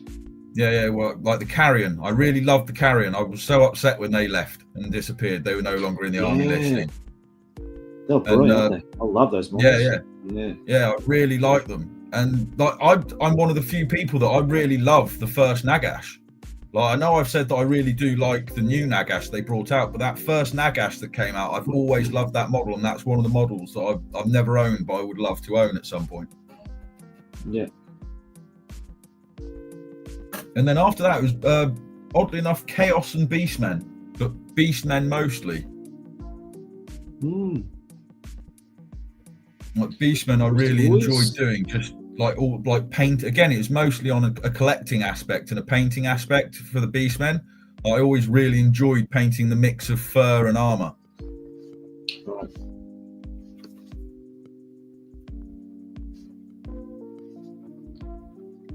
And then you got Blood Bowl. I played quite a lot of Blood Bowl over the years. Like, Blood Bowl's probably the actual, like, the one game that I played even when I didn't play other games, and I stopped and I just collected and painted. Like, Blood Bowl is the one that I've like always played pretty much at least a couple of times all the time through it. And again, in that one, Chaos Dwarfs and Undead. Probably Undead the first team, like my first love in Blood Bowl, then Chaos Dwarfs secondly.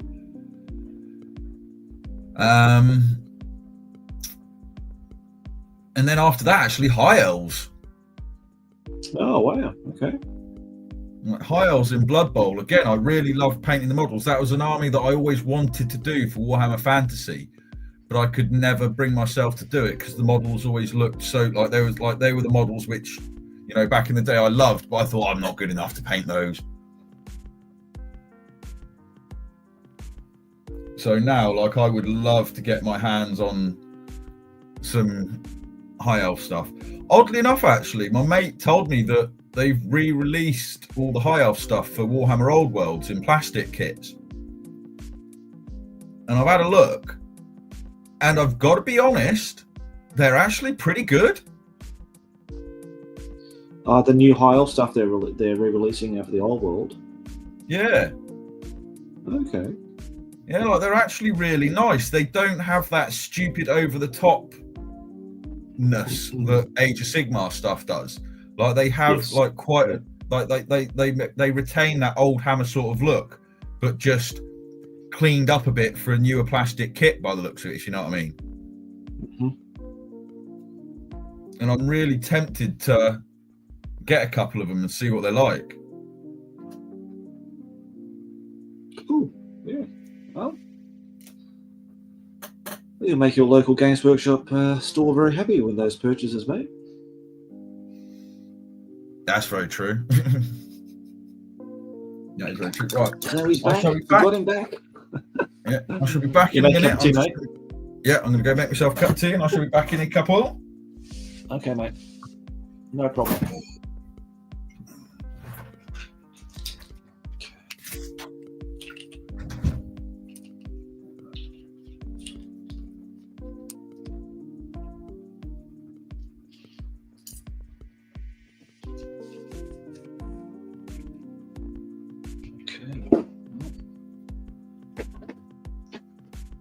Some orange. Sci-fi says, historical doppelganger. How you go, mate? The Orphan Goblins and Heroes to what's this? Just the Orphan Goblins and Heroes to clean, and finally after 30-ish years I'll be able to paint my Warhammer Quest set. Awesome, mate. That's great. Happy to hear that. So getting my Chaos Dwarf Mana Fleet finished. Wow, okay. Well, you can devastate the high seas of the old world with your thunder cannons, or whatever they're called, earth shaker cannons, or whatever they name those bloody man of warships of theirs.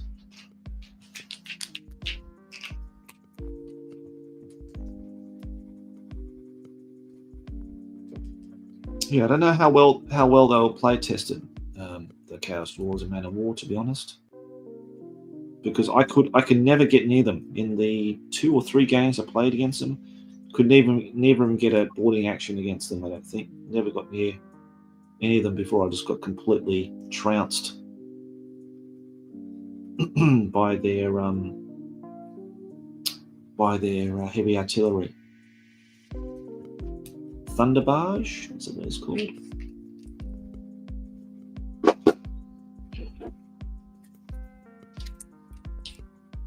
I think that's what it's called in here. Oh, okay. Seems like a theme that's catching, so that's what I'm painting right now too. Thunder Rollers, okay. Sometimes Chaos Dwarf Wizards just explode in Man of War. The rocket battery ship is pretty hardcore though. Yeah, it is pretty hardcore.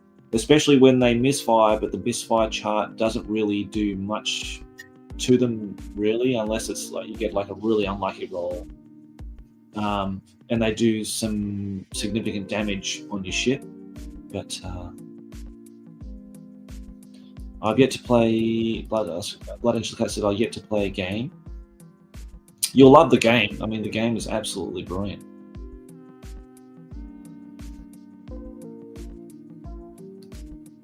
Tauruses, I think that's supposed to spell. Yeah, I know, mate. The Tauruses would be like hen's teeth, like Taurus teeth. Yep, I bet they would. But you'll get them. You'll find them. Just go to the Facebook group Man of War page, and maybe you might find someone out there who's selling some stuff off. Maybe Cameron knows somebody. He seems to have people in his local area that are always selling off parts of their collection or whatever. So you never know.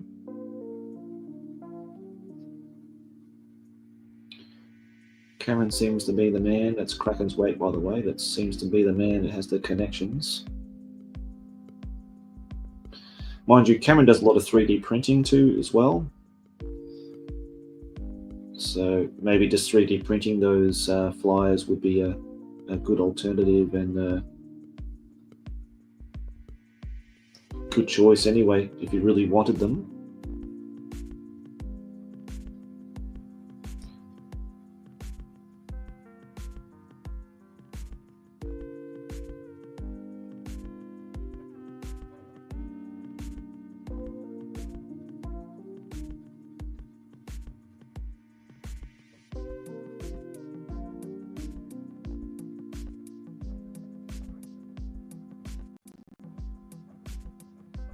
Doing a lot of glazing at the moment on this guy with his greens. I want to make him look really, really nice and glossy. I will also look forward to doing the 40k painting guide with Dr. Spork, my good friend Callum, over in Scotland. We're going to do that this week. So that'll be another video coming to the channel. So all you 40k lovers out there, or you bolter heads, you'll have something to rejoice in terms of 40k content.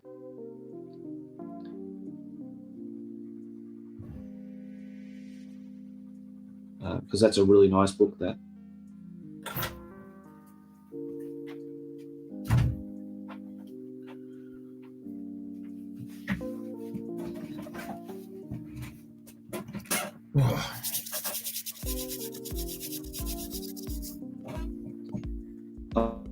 I'm also going to take a break in a minute just to go and get some new water and to get a cup of tea or something, mate. So I'll fair enough. Yeah, I'll be out briefly. I was just saying to the guys that me and Dr. Spork will... You know Dr. Spork? No. Okay. I'll have to get him on here at one point if he can. I know he's really busy. But he does a lot of 3D printed terrain for 40k, 2nd edition. That's his big thing, 2nd edition 40k. All right. But we talked about doing the 40k painting guide book that Games Workshop released back in the 90s as a sort of a flip through kind of thing together through a PDF. Oh yeah. So we're doing that this week. So for those 40k lovers like yourself out there, Danny, who love 40k, we'll have that to showcase at some point on the channel. So that'll be fun to do. But my friend, look, I'll be just out for a tick. I'm just going to go downstairs and grab some new water and a cup of tea. So I'll be back soon. All right, I'll have a quick look through the comments that I've not seen. I noticed Blood Angel Scout saying he's got a Chaos Dwarf Man of War fleet. My goodness, mate, you do have some stuff hiding around that are some nice golden oldies, didn't you, mate?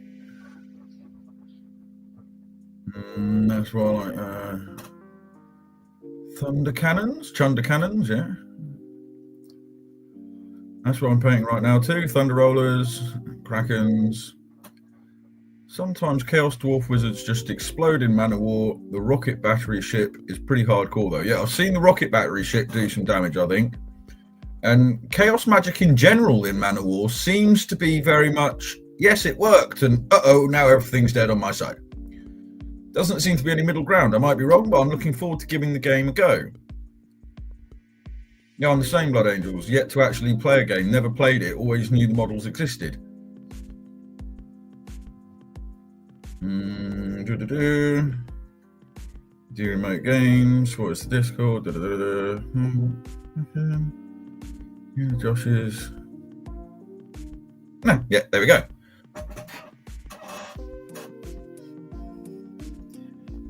You know, there was always quite a lot of games that I would look at in the White Dwarfs back in my teen years, younger years and that lot, that I never actually got a chance to try. And Man of War was one of them. So I'm looking forward to one day getting around to that one, and hopefully not in the too distant future.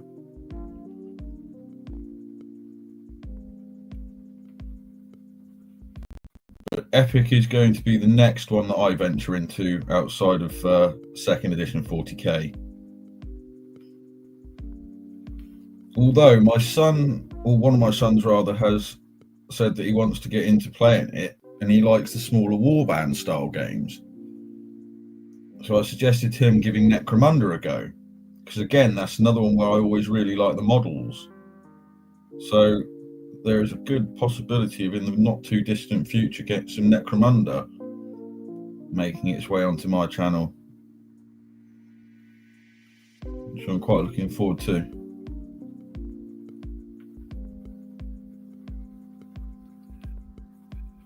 Don't know if anybody else played Necromunda back in the day, or if they had any favourite gangs.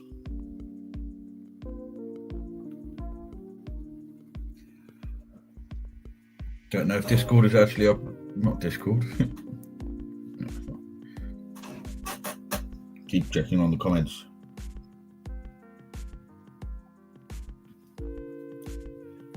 You know, the Redemptionists always look like a great gang to paint. That and the Escher gangs were all bright and colourful. Sold my Vansars off in the mid 2000s. No.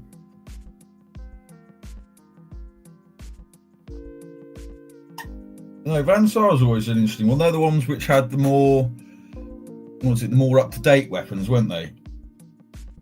Was that because they tend to help out the guilders and stuff, wouldn't it? I believe in the fluff. Evil corporate bodyguards, basically. Not sure what to make of the modern version of Necromunda. From what I've heard, I've not actually played the modern one either. Well, I've seen the models look very nice. And from what I've heard about the new rule set, it's not massively different from the original. So it's kind of like comparing the new Blood Bowl to the older Blood Bowl. There are some differences, but nothing too major. But I'm not sure on that, so don't quote me on that. They had plasma guns, etc. Yeah. I thought, wasn't it?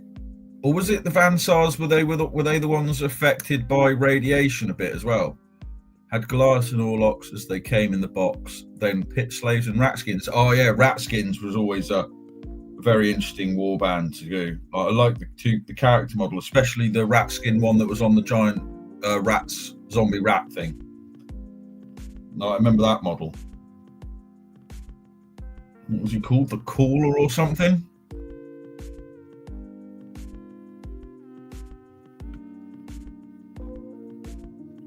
Yeah, Goliaths were always a gang that I really like the look of the models.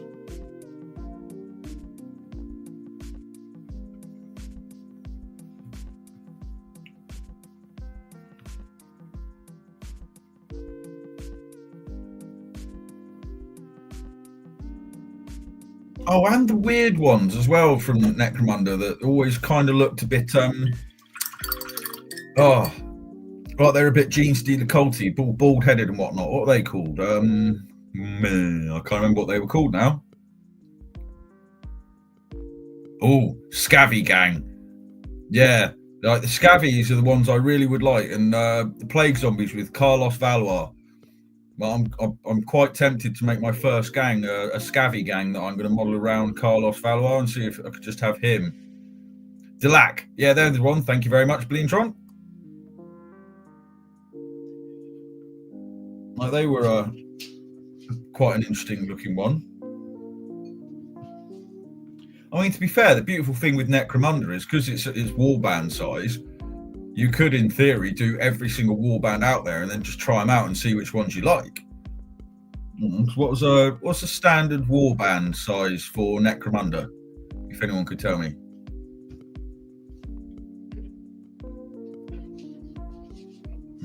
I'm sure they're not usually huge, are you? What, you're looking normally about a 12 model count or something, roughly something like that, isn't it? Depending on who you have. Yeah, I think it's 11 or 12, isn't it, mate? Yeah, I think that's the way. I think that's how many it was. Unless you were like the Spires, the Spira gang, in which 8 to 12. There we go. Yeah, unless you're like the spirers or something like that, the futuristic ones from up the top of the spire that went down to just hunt people. I think you normally had like 3 or 4 guys in that, but they were all ridiculously overpowered. Yeah. Depends on how badly you're doing. Yeah.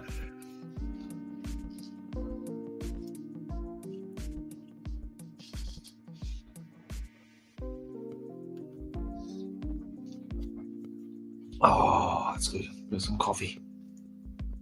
Needed that.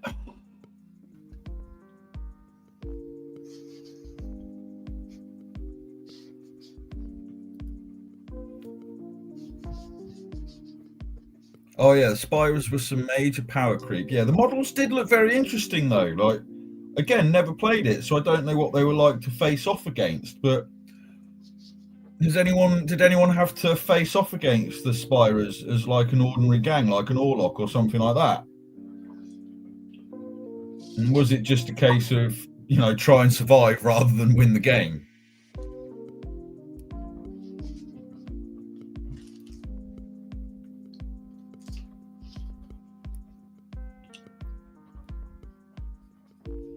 Because I wouldn't want to start doing Necromunda, do a Spyro gang, appear up to my first game against someone and then just smash them into the death.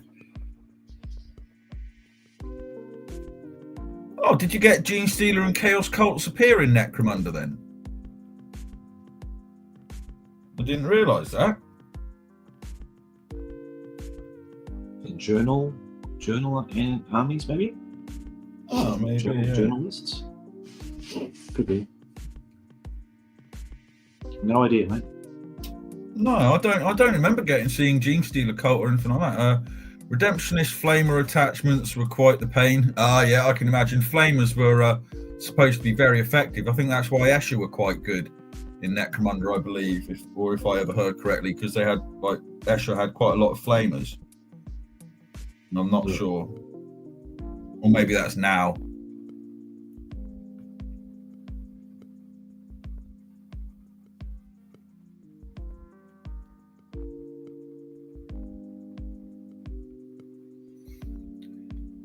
Facing with my scavies, and the scally weapons were the only thing that could wound them. Is that regarding the Spirers? Fair, yeah. Mind you, didn't the scavies only have all the main hive gangs had basically the same equipment? Yeah, but didn't the scavies only have quite old, ruined sort of equipment? They didn't get anything majorly good.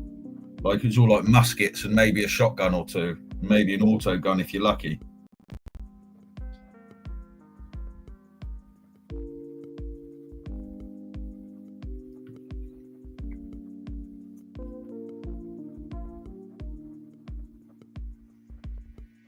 Again, showing my ignorance somewhat on that one, I'm afraid, because not played it, just remember seeing the models. These are the scabies, are they? Yeah. Yeah, can't get plasma weapons and such. Yeah. Right. They were Underhive natives, so only operated on different rules. Oh, right, okay. Underhive natives, so operated on different rules. Cool, yeah. Because they had a Neuromancer or something, didn't they? Or Technomancer or something? Basically the undead faction, really. I don't know.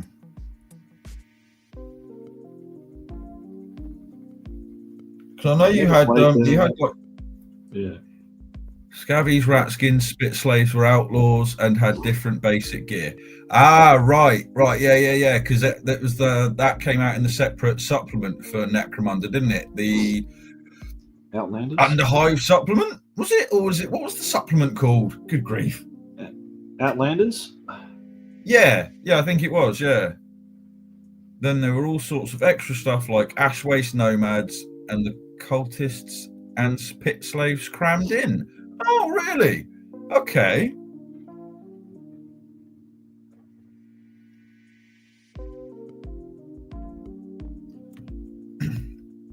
That would be something I will have an awful lot of fun exploring down the line.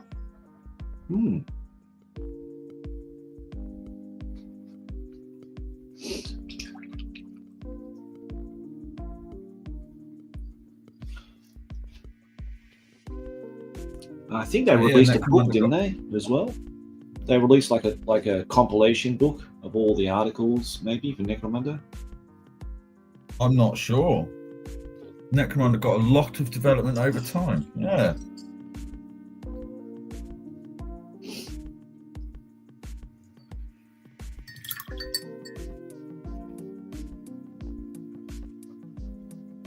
It is a shame GW have dropped a lot. Well, they haven't dropped them actually, have they? They brought back Necromunda in that lot, so.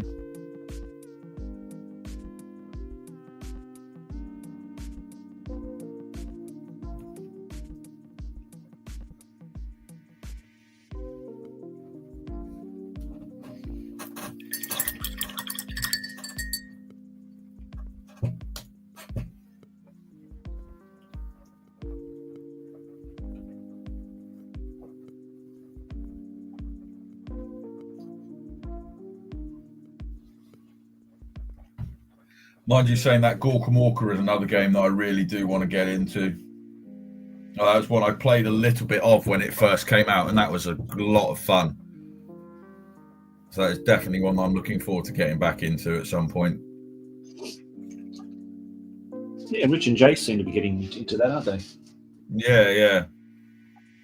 Battlefleet Gothic as well, actually. Like, that was another game that I had a couple of goes on back in the day when it came out, and then never got much of a chance afterwards. But that was one that was a very different and interesting rule set, that one.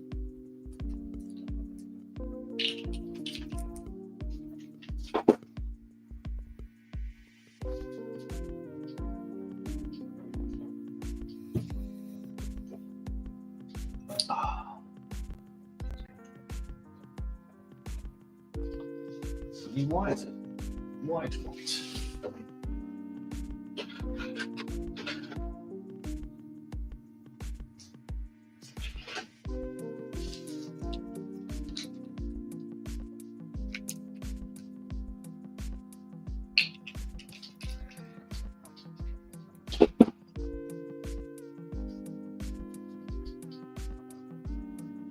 Do.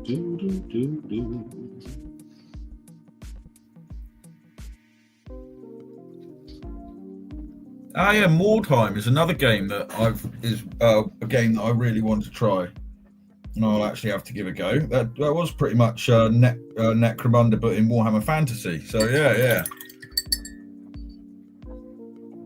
You did get some very interesting warbands for that as well. Like the Chaos stuff for that always looked quite interesting. As Kraken's Wake said, was really interested about Necromunda re-release, but the rules bloke turned him off. Something like 30 books now. Really? Oh, really? Yeah, that was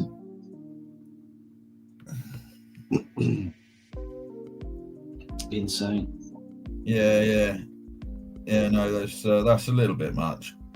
Ching ching, cash it in. Yeah. Mind you, I suppose in theory you could just use the new models and play the old Necromunda rules.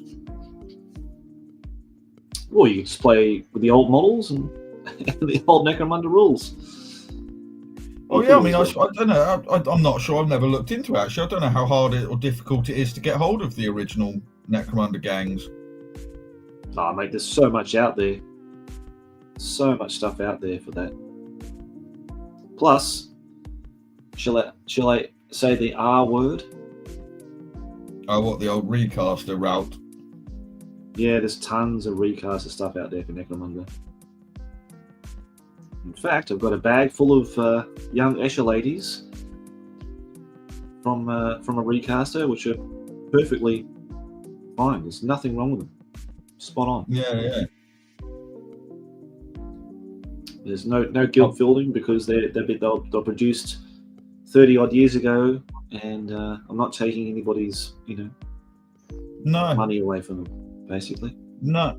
The only time I think there's anything dodgy these days, as far as I'm concerned, about old Hammer models being recast is if somebody's trying to sell them as originals.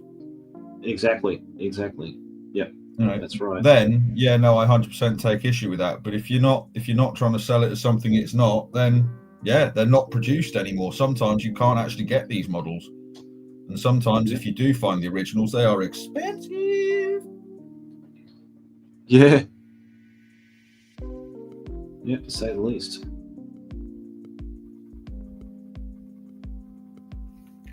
What we got here? Old gangs are standard 28mm compatible. New gangs are not the same scale. Ah, really? Okay, fair enough. How was it?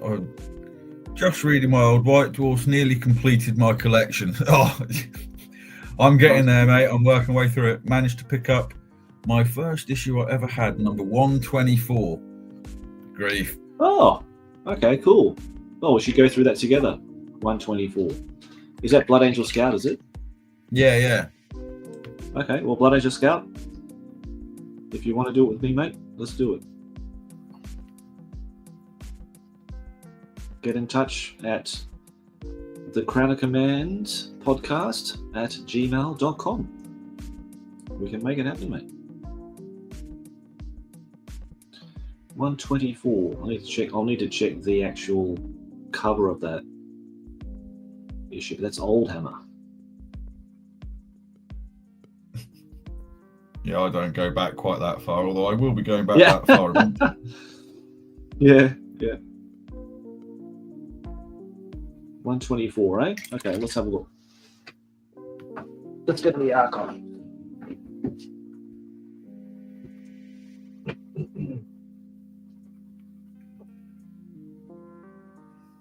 Oh, here, let's see.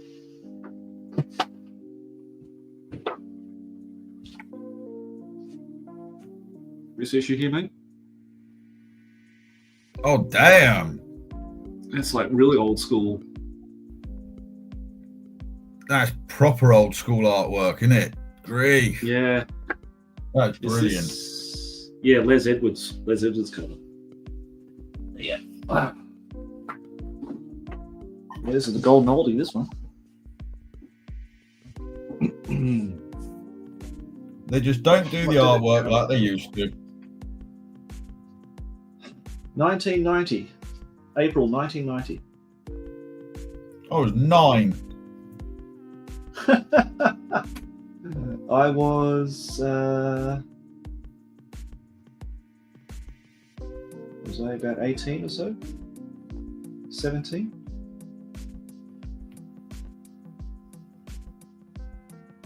Don't know.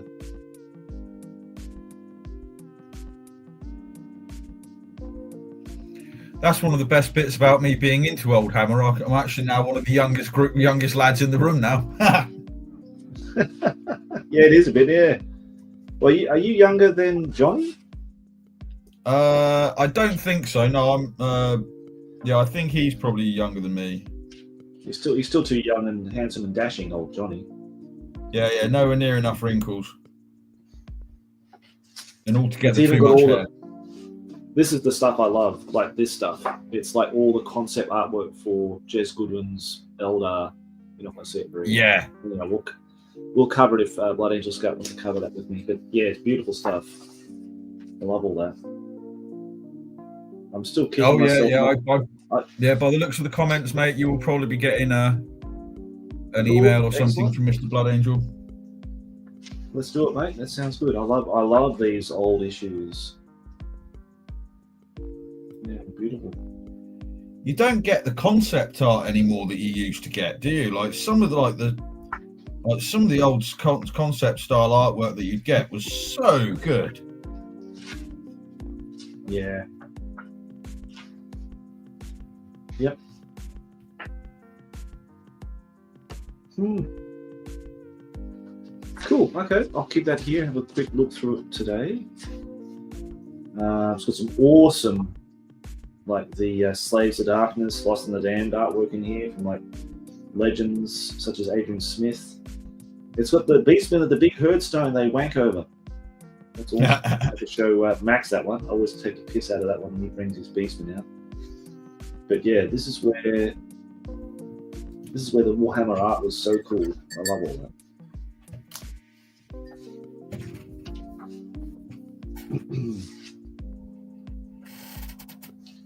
Yeah, cool. Okay, nice one. It's got some classic orcs in here. 40k orcs, Rogue Trader. Awesome. Yeah, nice. That's a good issue, that one. Dark Future? No. Yeah, Sci-Fi says there was a supplement that came with a White Dwarf years ago called Path to Glory about Chaos Warbands battling for dominance in the Wastes, he thinks.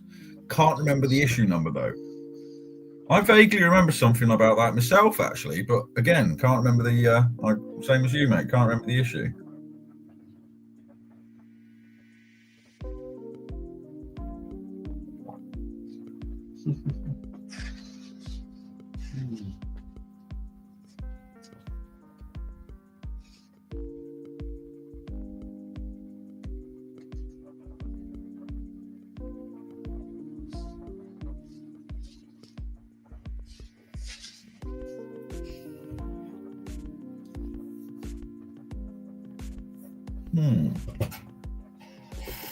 Cool. Okay. Yep, lovely. Looks good, mate. Looks good. Okay.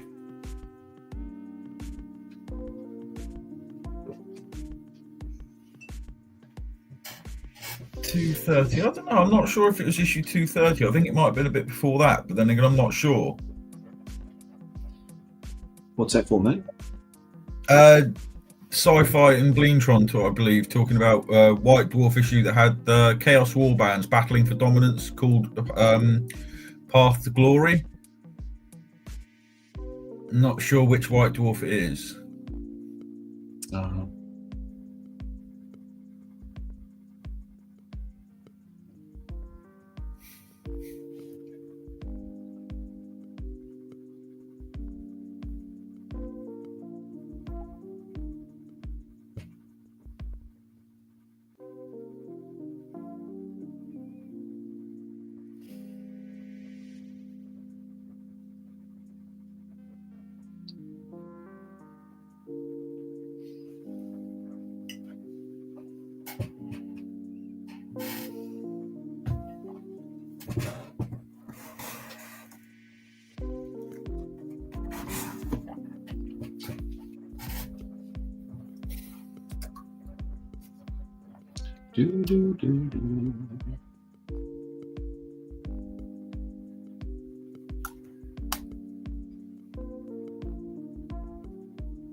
Yeah, I wasn't. Yeah, it might have been.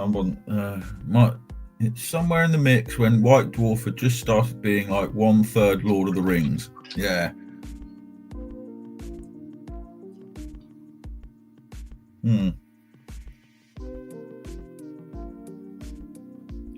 Lord of the Rings was another game which never quite grabbed me. Same as the models, actually. The models for Lord of the Rings just never quite did it.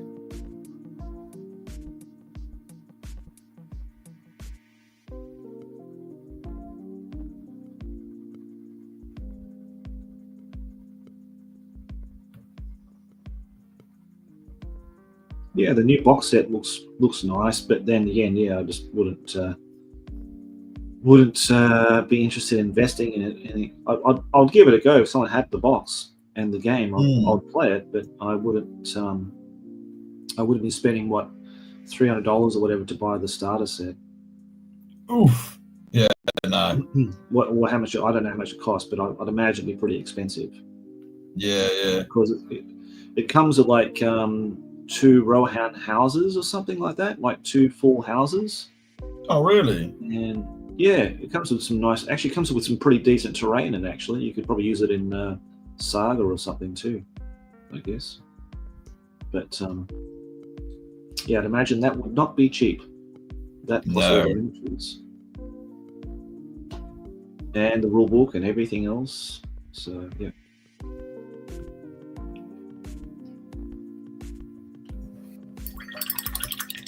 Path to Glory is issues 275 to 284. Right. Yeah, no, I don't have that far into it yet. I believe. Actually, I'm not sure. What's the oldest White Dwarf I've got? Well, down here anyway. 225 is the oldest. I've got a load upstairs actually, which are more recent than that. But I'm not even sure. I think they're just from the days when I like to pick up the odd white dwarf. Yeah.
Was Rich and Jason playing 40k second edition today?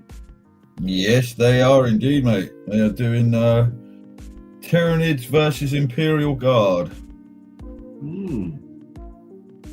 I believe it's the semi-final or final of their Codex Wars.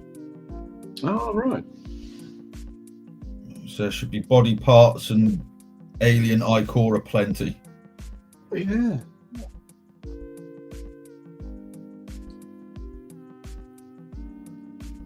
And what happens after that? They just reset everything and go back to the start, or was that done and dusted? Or was that third edition now? No, I think once they finish the Codex Wars, they're just going to start doing some more like narrative style games for it. Oh, cool. Oh, that'd be good. Or maybe they'll just do like, here's our second edition armies that we're throwing down today sort of thing. I'm not sure, actually. Yeah.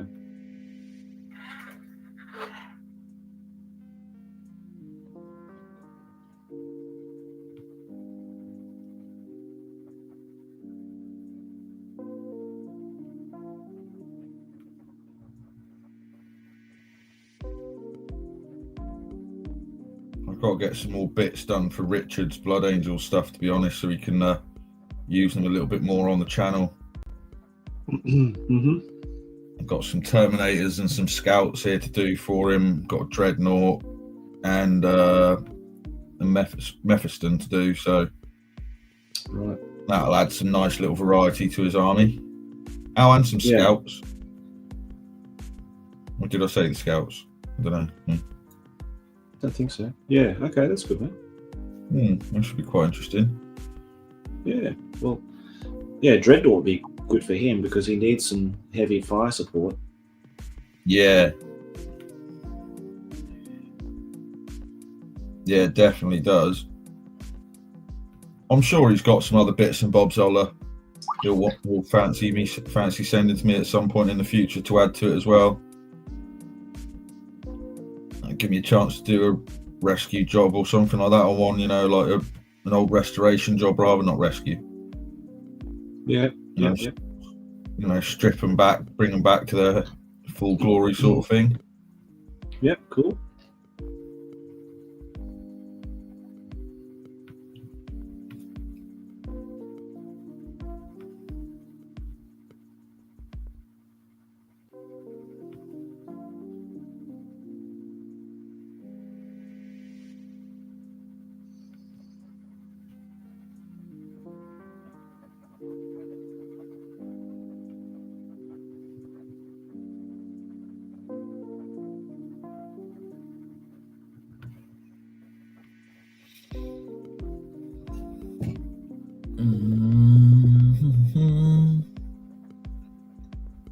Hang on, are they going to try doing the scenarios from, what was that campaign back called?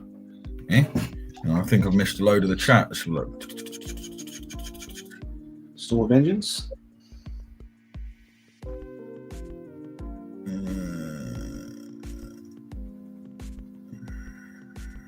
There we go. Here we go. I'll stop pulling boxes out from under the bed and find it. Oh yeah, start putting out. Favorite cover, Blood and Skull. My favorite cover is White Dwarf. Was issue 137 from Mr. Les Edwards. Apparently, has the full print of that cover from the man himself. Oh wow! Lucky man. Yeah, that's amazing. Les Edwards is an absolute legend. Apparently, the oldest issue that he's got so far, that Blood Angels has got so far, is issue 33. Oh, okay. That's definitely going back.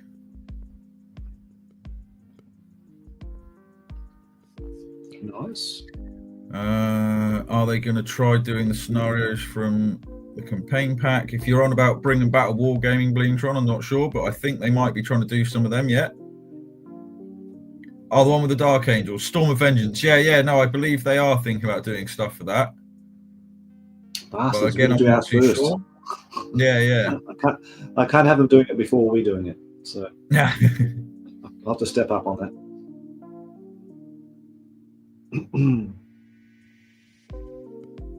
Good grief! Blood Angel Scout only has White Dwarfs with all the card inserts as well. He only gets the mint copies.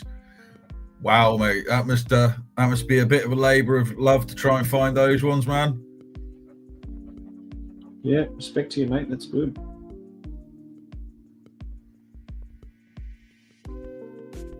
Ooh, you planning on paying some 3rd edition fantasy with his Metal Skaven? Nice. Awesome, mate. Excuse me. What we got here, Bleemtron, and plus it'd be nice to see some more complex scenarios out of them than standard objective card battles. Yeah, that is true. No, it mix it up a little bit, add a bit of a story element to it.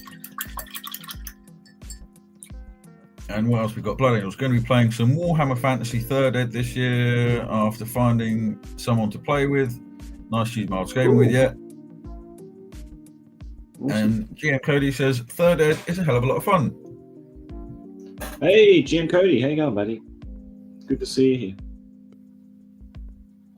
Well, I might throw up a poll for my birthday then to see what game people want me and Nick to play, because we tossed around the idea of playing Fantasy Battles 3rd edition with his new Wood Elf army I'm painting up at the moment against either Orcs or Dwarves, or Rogue Trader, Eldar versus Orcs, or Epic 2nd edition Blood Angels versus Eldar. So I'll have to throw a poll up very soon about that so we can prepare for it. See what people want to see.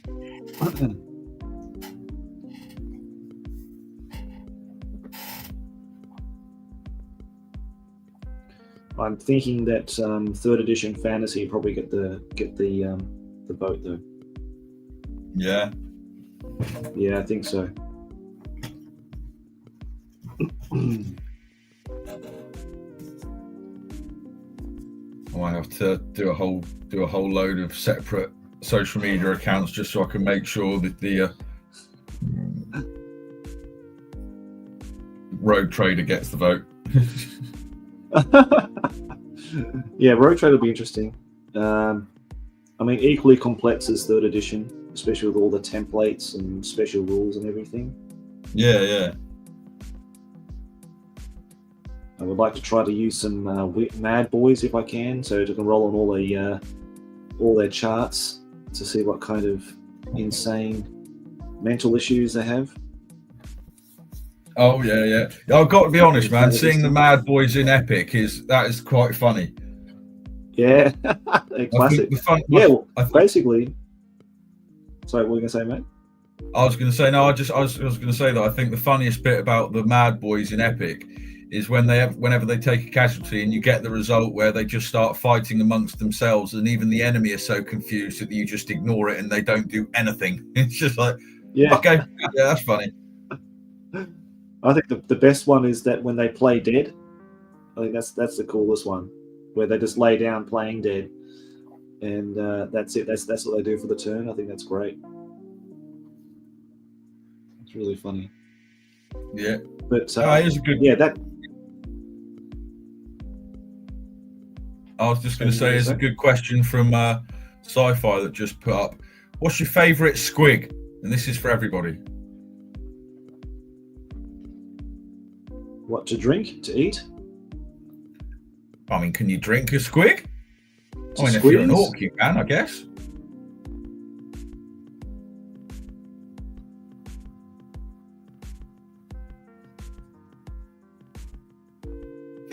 I'd probably have to say it's the squig hoppers, to be honest. The ones where they sit on them. That'd have to be my favourite squig. Although, actually, if you're on about different types of squigs that never even got models, then... Or maybe the ones that did get models, then it's the buzzer squigs out of second ed 40k that get fired from the squig catapult. They're funny. I'm going to go with Gobbler, Scarstick's pet. Oh, yeah. Pet cave squig. Yeah, he's cool. Love the model.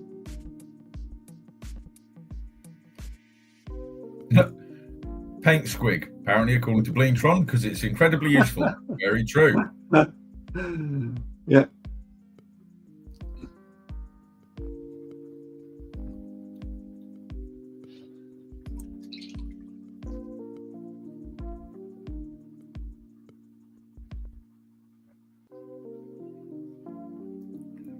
Bleentron says that he doesn't envy your journey to playing Rogue Trader as written. It's a glorious mess of a game system for sure, so you've got to pick and choose which parts you're going to be using ahead in the game. Yeah, I think that's the problem with... we talked about this with Max too, looking at... Because I said, oh yeah, I've heard that, if you play Adeptus Titanicus with infantry and vehicles, that it had these really cool rules with it. And he said, yeah, there's all these archives on his computer and PC about all that kind of stuff. And we looked through it and sifted through the rules, and it looks like an absolute bloody mess. It just doesn't deliver a smooth gaming experience. It just caused more headaches. But the ideas are good. It's just that the way they implemented it, it just wasn't very nice. Or it's unless you're at that time where you're getting the white dwarves and slowly adding those rules to your games and experimenting with it. I think now it's kind of like just hours and hours of sifting through collated articles of White Dwarf and then trying to piece it all together and making sure it sort of meshes and works. So I think that's the biggest problem with all of that. So yeah, maybe we're just giving ourselves a big headache by doing it. We should just play So I said to Max, let's just play second edition Epic, because it's just so much easier, it's so much better. And he's in full agreement with that. So, but yeah, Adeptus Titanicus works really well just on the Titan level. I think adding all the other stuff in at the beginning is not so bad. It's just it just got more and more convoluted in its rules, and it just became a bit of a nightmare in the end, apparently. See, actually, listening to your podcasts that you were doing, I haven't listened to the ones that you did about second edition Epic Space Marine.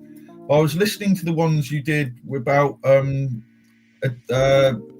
Legions when that came out, and you were saying that Titan Legions is basically second edition Epic Space Marine with a couple of little tweaks and rules added in it for flyers. Wasn't it like there's only like 16 rules that are actually different, and the rest is basically Epic Space Marine? It really is just a copy and paste of Epic Space Marine rulebook into the Titan Legion's main rulebook. Yeah. They did, like I said, they did add a couple of rules like flyers. They added the rule where you need at least a modifier -1 to strip shields on Titans. They added a psychic phase, which wasn't in Epic Space Marine second edition. And they added a load more different troop types in there as well, different cards for that. They added the Titan Legions faction, of course, so you could play battle groups of Titans, and you've got the Titan experience rules as well if you're going to run a campaign, the Titan mission cards. So yeah, it really is the extension to Epic Space Marine, and they slot in together really well. if you're going to play Epic, you might as well just play Epic Titan Legions, because it is essentially second edition, just with some other little added things bolted onto it. But it is, to its core, a copy and paste of the original rules, just in a nicer, glossier presentation of the book. Yeah. So everything's the same. Everything's the same. Yeah. Because I remember listening in the podcast where you said about Epic Space Marines wasn't really a Titan-based game. If you put Titans in there, they could be pretty much just swamp them with troop stands, and that's it. They're done for, or something like that. Whereas in, obviously, like you said, Titan Legions, they changed that to make the Titans more front and center again.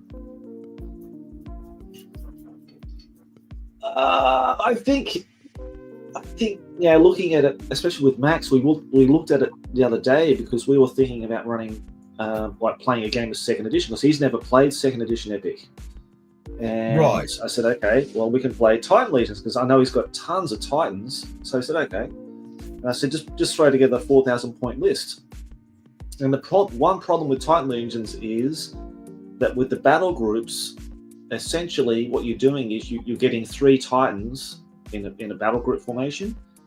Yeah. But you're getting it at the incredible discount of you're paying 2 for the price of 3. Because he showed me a list which is completely legal of all, Reaver Titan battle group and another Reeton Titan battle group and 2 Warhound battle groups and a Warlord battle group, because they're not special cards anymore. They're part of they're basically company cards. That's how they work. So it's kind of a little bit broken because when I looked at it, I thought, geez, that's a lot of Titans for a 4,000 point game. And I personally don't have enough, I don't have enough Titans to face that, realistically. Yeah. So I think in that sense, I think Titan Legions just took it a little bit too far with it. And I kind of like second edition where they you have 1 Titan or 2 Titans, and they don't dominate the game, and it's more about the infantry rather than the Titans, and I like that balance between that. And Titan Legions gave you the uber duper, Mega Gargan, Imperator Titan, and then the Titan legions, factions, and battle groups of Titans. So it got too Titan heavy, I think, is what I'm trying to say, for Titan Legions. Hence the name. Yeah. But would you say then, do you think it would be fair to say that would possibly only really be an issue if you were playing against somebody that did, for example, want to bring an entire army of just Titans for days? Or would you say that it doesn't really make much of a difference to the game overall if you're going against somebody like yourself, for example, who would only have maybe at most a couple of Titans with a couple of smaller Titans, and the rest of it would mostly be, Chaos, for example, Demon Engines and stuff like that, or Orcs, it would be Stompers and Vehicles, things like that. So would like I said, do you think that mostly only makes a difference if you're playing the wrong sort of opponent?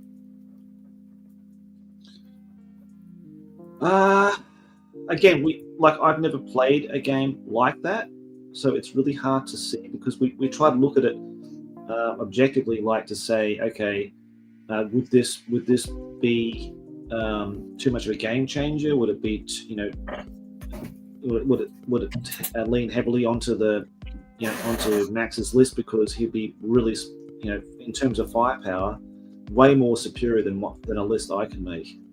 But then it comes down to objectives. You've got to hold objectives, and those Titan households, or what do you want to call them, they can only be, they have to remain within I think 6 centimeters of each other. So they're sort of bound to each other. They can't sort of split off and do whatever they want. So it sort of restricts where they go, in a sense. Yeah, I think it really depends. I think it's even though it's completely legal and you can do it, and there's no reason why he shouldn't be able to do it. We should try it and play it and see what happens. But I've just got a feeling that it's going to lean heavily on his side because of just that complete barrage, fire domination, where he can just strip buildings and just completely overwhelm armies like orcs, where you're just looking for mass concentration of barrage fire to kill as many stands as you possibly can. Yeah. So I don't know. It'll be interesting to see how it goes, because the thing about infantry is that you have them in different detachments and different companies, so you can split them off and take hold of objectives across the board, because there's generally like 4 on one side and 4 on the other.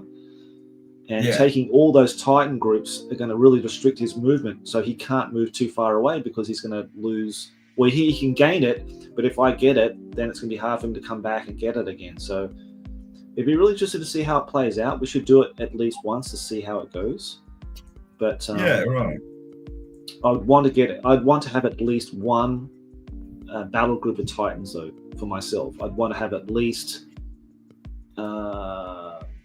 3 Reaver Titans or 3 Warlord Titans to face against that, or 3 Phantoms or 3 Warlock Titans. So, but yeah, it's strange. Sorry, mate. Yeah. I was going to say, I guess the reason I'm asking then is because I'm like, as you know, I'm planning on getting into Epic. So which would be the best rule set for me to start doing? Would it be like Epic Space Marine, so like collecting the rule book for that? Or would it be Titan Legions and collecting the rule books from that? Like, which one would you recommend I start off with? I would start with 2nd edition myself, because everything's compatible to Titan Legions, and you can sort of just gradually get Titan Legions later on. It's not an essential thing, but so you can start off with 2nd edition. I think the good things about Titan Legions is that it's especially the back of the, I don't know if it's a rule book or the other book, the Codex Titanicus, but it had all the lists of all the troop types of everything from all the different armies on these big spreadsheets. So you had all that information collated into a very small space. So that was really handy. You've also got to try and get all the cards for them to build your armies and stuff as well. That's something I'll have to work out how to get my hands on. And the counters too, the order counters and stuff like that. So you need to get all those as well. So see, I'll be honest, I'm probably going to do the crazy thing and try and find an actual complete box game of it. Yeah, do that, mate. Absolutely, yeah, for sure. So you recommend going for Epic Space Marine rather than Epic Titan Legions? Well, I know you have because you've already got the Mega Gargants now anyway, haven't you? You've got 2 of those. I've got the Mega Gargants, but I'm actually going to steer off and I'm going to paint them up, but I'm actually going to collect Chaos first. Right. Okay. Because maybe if nothing else.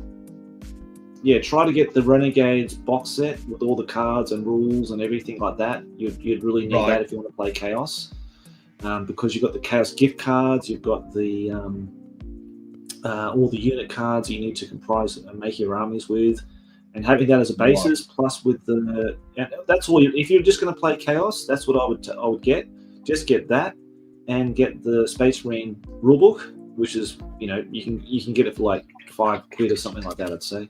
Someone actually give it to you. I think there's so many around. Just get that plus the Renegade set, and that's really essentially what you need to start off with. And the counters, you need the order counters.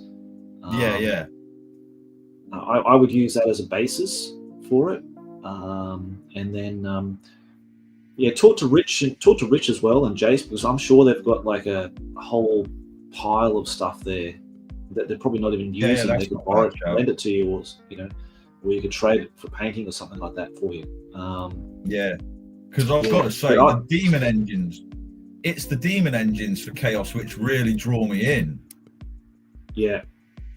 like especially the older ones, the older corn ones, like the what was it, the Cauldron of Blood, and is that what it was called? And you had the Tower of Skulls, Cauldron of Blood, and the Death Dealer. Yeah, like those models. Like I remember seeing them in the old combat card, and the Banelord Titan. I mean, man, that model is beautiful. Although I'm tempted to do one where a few pennies, mate. Yeah, I don't know if it would work though, but I'm thinking of trying to do the metal Banelord parts on, you know, the redesign of the Warlord Titan they did in 2nd edition, the slightly squarer one that was available in metal. Yes, I do, because it sort of came as a surprise to me the other day when I saw it. I thought, I haven't seen that. I don't remember seeing that, But I forgot they even did that one. But I'm wondering if the Banelord parts will fit on that metal body.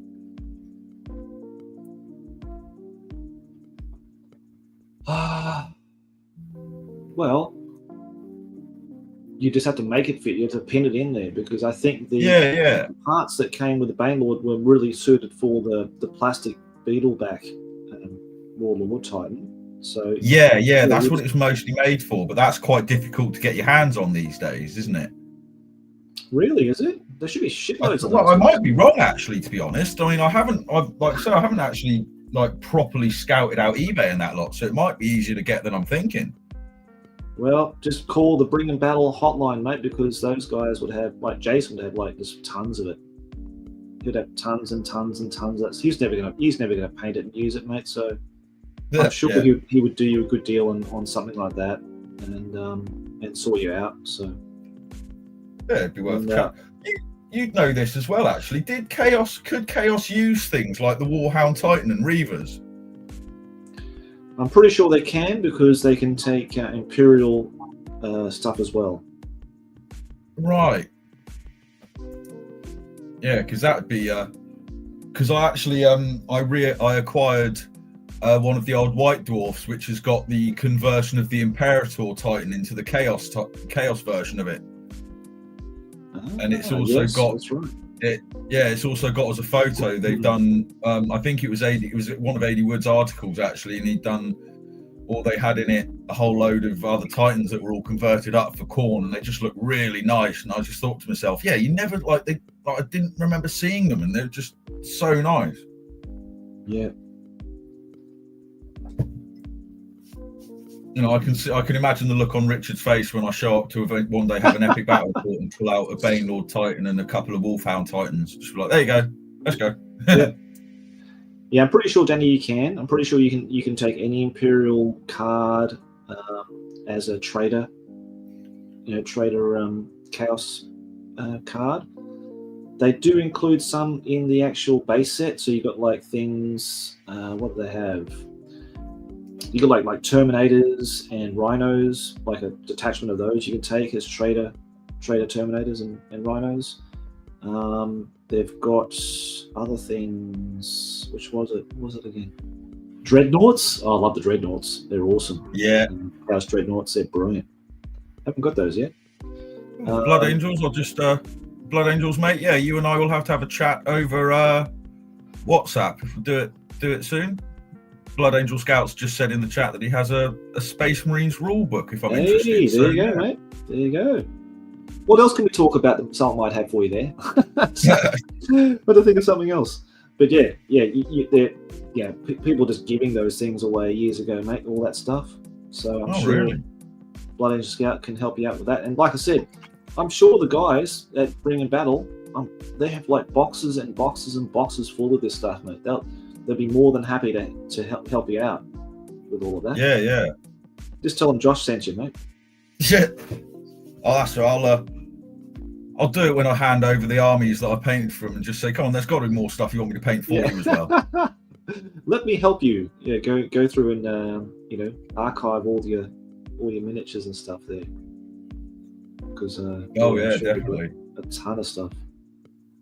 There's so much stuff. I've got so much stuff that I can do for content. That's one of the reasons why I really do enjoy working with Richard and Jason.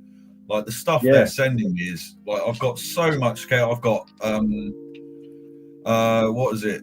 I've got a load of the Legion of the Damned stuff from Jason as well. Mm-hmm. Like the actual ones that had the bones sculpted onto them. So that's going to be an awful lot of fun to do. Oh, okay. Yeah. Cool. I'm really looking forward to tackling that stuff. And yeah, I've also got a load of orcs to do for another guy that the Bring a Battle Boys know, that Simon chap. Oh, Simon. Okay, yeah. Yeah, I've got a whole load of orcs to do for him, which I'm really looking forward to. He's always over there making tea for them or something, isn't he? Yeah. So, okay, that's good.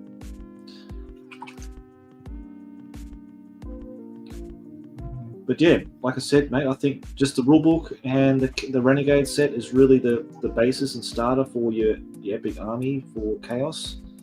And then that's essentially the rules, and then you've got your own rules for your own faction. And all your army cards and stuff to build and start planning what you want to do. Like 4,000 points, say like 4,000 points are going to be your first army, or 2,000 points even. And that way you can sort of work towards, building and collecting and painting that. And then move up to 4,000 points, and then 6,000 points. Yeah. And away you go. I would imagine doing a large army for Chaos is quite easy to do. I mean, you've got all 4 Chaos factions. You've got the Demon Primarchs. You've got the Demon Engines. You've got the Chaos Marines that can go with it. I mean, the list just goes on. Just talking about it makes you want to play Epic Space right now. Well, hopefully, Josh, mate, the day will come when I can come over there and have a game against you. That's definitely on my bucket list, mate. Yeah, do that. Bring your Chaos, mate. I'll take Eldar. We'll do a proper Renegades battle then. Oh yeah, that would be brilliant. Yep, looking forward to that. Or vice versa, I come to the UK and enjoy a cup of tea with the Bring a Battle guys and yourself. And have a cup of tea in my pint pot. Yeah. And then, play some Epic Space Marine there. That'd be good. Mm-hmm. Right. Where are they situated again? Sorry, you go for it. No. Where are they situated? Sorry, no. I'll be back in a minute, mate. I just have to go and sort myself out quickly. Okay, no problem. Right back again.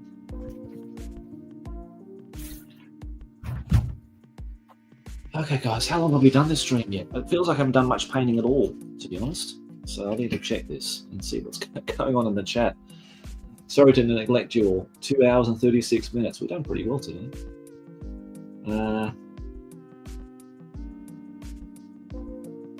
Okay, so I've heard a lot of people say that 40k, Epic 40k was their favorite version, although I'm playing Epic Armageddon the past few years. So yeah, heard a lot of people say that. I don't know whether that's because people entered the Epic system at 40k, which is essentially 3rd edition 40k. So but I've heard people say they swear by it as being the best version ever. So I'll have to try it. I think Paul's got the rules and everything. I painted up all the terrain for it. So, but I've just got a feeling I'm not going to enjoy as much as 2nd edition. But hey, who knows? I might play it and absolutely love it. So I'll have to find out. One day.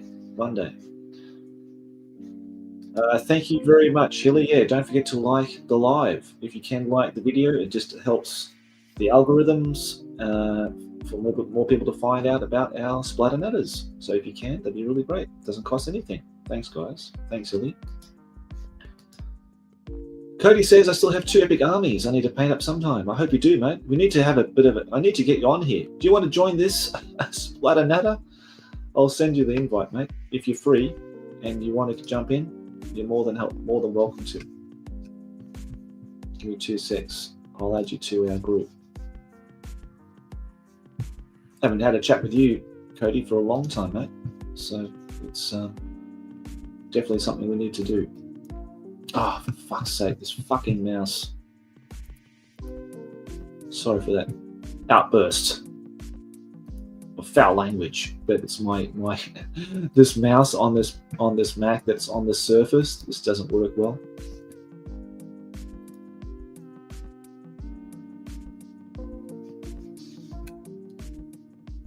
Okay, let me look at Cody.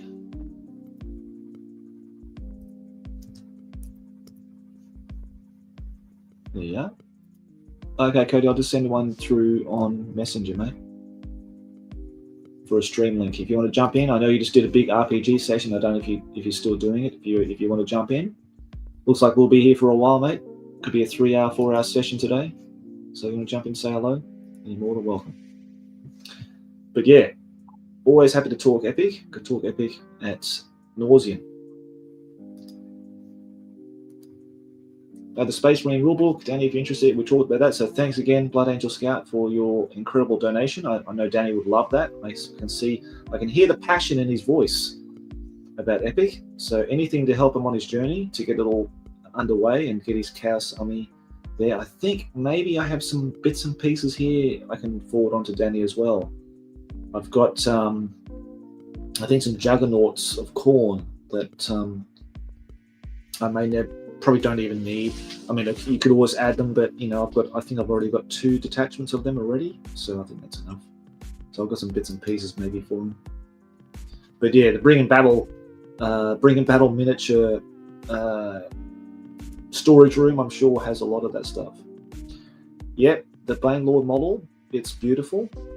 I'm very glad to have got mine. I got mine off my old Scottish mate, Dave Gilland from Mighty Minis UK. So if you go to Mighty Minis UK, he does a lot of Epic printing, or he sells old models that he has in his collection and stuff like that. I've got my Mega Gargant through Dave as well, over in Scotland as well. So yeah, Mighty Minis UK, go and check out his website, as he does sell old used Epic models there as well. And check out my sponsor at blackarrowminis.com, because he's got a ton of Epic stuff on there, and there's more to come. So check out that as well if you're wanting some secondhand Epic models. I don't think he's got a Bane Lord though.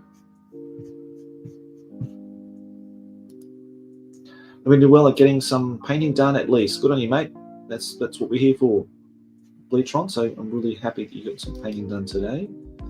Epic Armageddon is what I call a generally good war game, not just good for a GW game. Generally impressive work of design. Okay, that's cool. I think I picked up that book back in the early 2000s and was intending to play it with a friend of mine. I got all the second edition stuff as well, rebought all that, but just never heard from him again. So then it just got sold off and I never got to play Armageddon. But I got the book and everything, but yeah, never got to play it, unfortunately. So I know it's really popular. Isn't there a Epic Armageddon or something as well? So NXL. I'm thinking about adding some miniatures to my classic Undead Army. That's really good to hear. I hope that's how you do. If you are on their Discord, if you're not on their Discord, you should definitely join it, because you can always share your miniatures and projects and stuff and talk to people, like-minded hobbyists, about all that. You can catch us there. I practically live on Discord these days, or our Facebook group, and please care to show those if you want. I want to add third party, but wanted your opinion on which you think is better for the Citadel GW range. That's a really good question. I think there are some really good alternatives out there for Undead at the moment. I was looking at, even though depending where you live, it can be quite pricey in shipping, but Satyr Miniatures, I know Drew does some really nice Undead models there that are really out of the 3rd edition pages. And I think there's a load of stuff that people could have a look at. Yeah, Die Hard Miniatures do stuff. Tim does great stuff there as well for Die Hard. Undead seem to be a very, very popular one that I think, because they're just skeletons, there's some really good plastic choices out there too. So, and I know that, who was I looking at the other day who was doing it? Can't remember.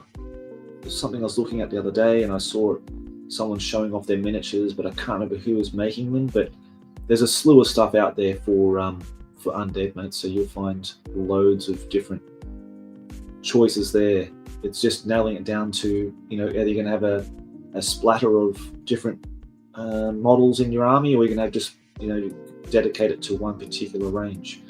Warmonger miniatures through Foundry. Foundry miniatures do an undead range as well, which don't look too bad. Historical Dominica, any thoughts on the Legions Imperialis? I did have a look at the book because Paul bought it for his brother. I think he's painting up the set for his brother. And I did have a look at the book. It looks like a very nice production. Never played it. And the only thing I didn't like about that was how they simplified the rules for Titans, where the Titans just take basically wounds. And but I did really like the way you got objectives, how the objectives sort of changed, and they got like different ways of laying out objectives and how you score them. I think that was a really good one. But yeah, I like the scale. I like that sort of scale. I saw in Guerrilla Miniatures, Ash do it, and they look really nice on nicely painted on a nice table and everything. But yeah, I certainly won't be investing in it, mate. I've got enough epic stuff here to last me until the end of my days, that's for sure. Yep. Danny's back with a cup of tea, no doubt. Yeah, slightly smaller cup this time. Thanks to Jervis Johnson doing the right thing to set up stuff up to keep the game alive and developing all those years ago. Yeah, absolutely. Jervis has been instrumental in creating long-lasting games like Blood Bowl, Epic. What's another one? I think they're the two mainstays, aren't they, of those two systems that Jervis did. There's a guy called Celtic Miniatures. He's done some cool old-looking undead minis. Celtic Miniatures. Oh, yes. That's right. Yeah. Yep. Celtic Miniatures. He does a lot of 3D prints that you can actually buy printed from him as well. So that's a good alternative as well. Yeah. So have a look around, see what you find, see what you can dish out there. But there's tons of undead stuff out there to be taken advantage of.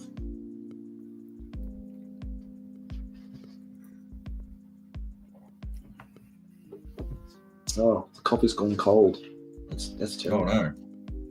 Yeah, that didn't go down too well, unless you like a cold coffee. Mm.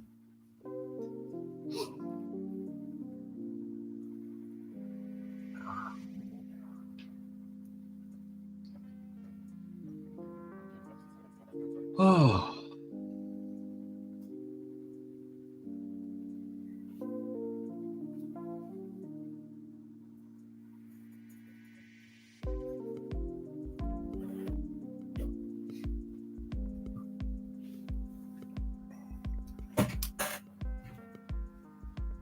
Where was I?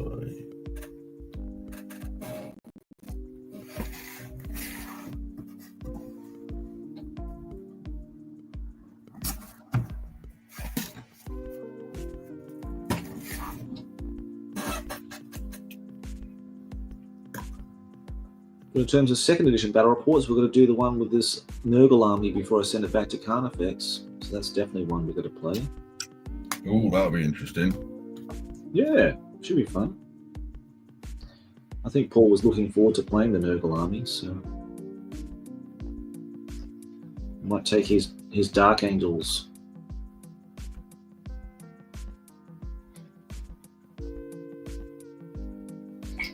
I think that was the plan. Nice. Yeah, that'd be an interesting one. Yeah, I hope so. Actually, my mate was saying that he liked Death Guard and that lot, but he played them in 3rd edition. Mm-hmm. And he was just saying that they had some really nice, interesting mechanics in there. Like, apparently they couldn't take like plasma weaponry and stuff like that. Like anything that was overly overly technological, they couldn't use because the Nurgle's rot would just destroy it. Oh, right. It sounded like Death Guard and Nurgle started to get some real character and flavour to them around about 3rd edition. Yeah. I think he said something about them, like they're always being a bit slower and like they couldn't charge or something like that. I think it was he said, but they could always move and fire or something. So it gave them that real feel of just always marching forwards and just constantly shooting and being on the attack. Mm-hmm.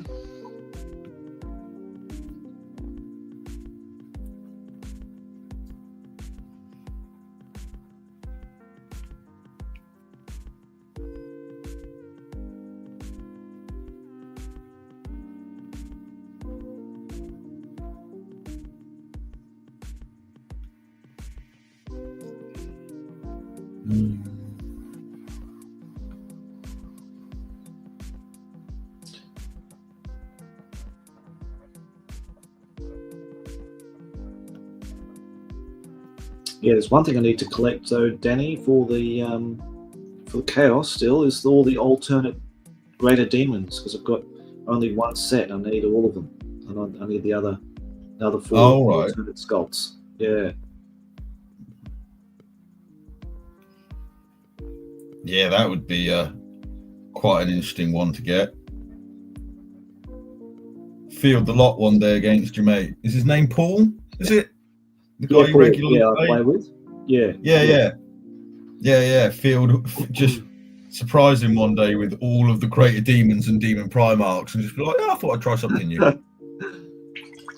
Well, I've still got, and I don't know if I primed it. I don't think I have. I need to do that this week. I've still got the Plague Tower. I think you were talking about the Plague Tower or the Contagion. Oh, yes.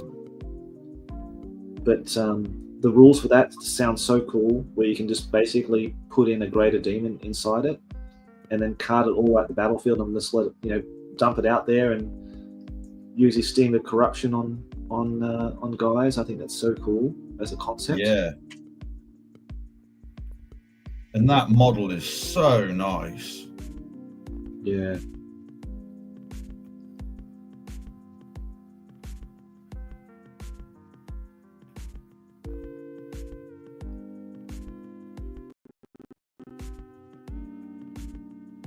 I remember those models being released. It was those and the Fire Lord, is it, for Zinch? Yep. Got that painted up. Fire Lord. Yeah. I think it died in our battle. I played it there really quickly. So they weren't meant to be. Well, like everything in Epic, it's very killable. Yeah. Unfortunately. Unless you position it really well so nothing can see it. So I think I just positioned it in a bad place and just got shot down way too early. So, but the rules sound really cool for it though. I really like the rules for it. That sounds awesome. What was it? One of the Man of War models that Epic used as well, wasn't it? Yes, we tried that as well. I think that's in the Citadel Journal article where we had the Bane Tower, and we used that as their like a psychic platform they used.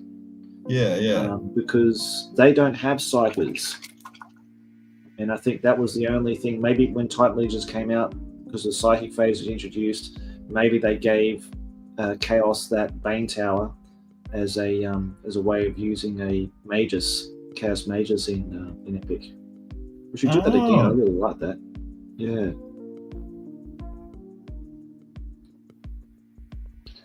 Yeah, because poor old Chaos are really susceptible to anything psychic, especially the demons.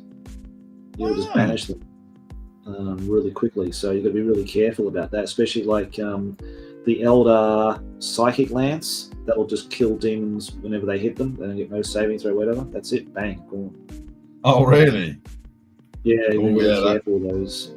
Yeah. So that'd be something to throw your Marines at, I guess, or something. Yep. Yeah, because there's so much stuff. Yeah, that's right. So much stuff to think about, and so many profiles and stuff in there. Yeah, and there's so much stuff in the Chaos, which is all demon stuff, isn't it? Yeah, tons. Yeah, there's tons, man. Ooh. Nearly washed my paintbrush in my teacup. Yeah, don't do that. I thought you did it before, actually. I was going to say, if you did that before, it sounded like a teacup, but it must have been your paint mug. But I think everyone's done it. I think so, mate. Yeah. Many whiskeys have been tainted with the taste of paint over the years. And then still drunk afterwards, I hope. Yeah, of course. Yeah. You're not going to let paint get in the way of good scotch. No.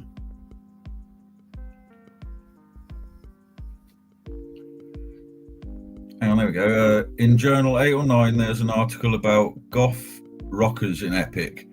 They had a Mega Gargant base as their mobile stage. Gloriously bonkers. All right. Nice.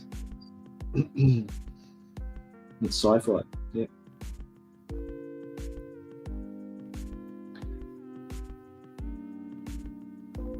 Oh yeah. Would a 40k Nurgling transported onto an epic battlefield feel like a greater demon? I don't think so. I think even the 40k. I think the Nurglings are a bit small for the 40k greater demons.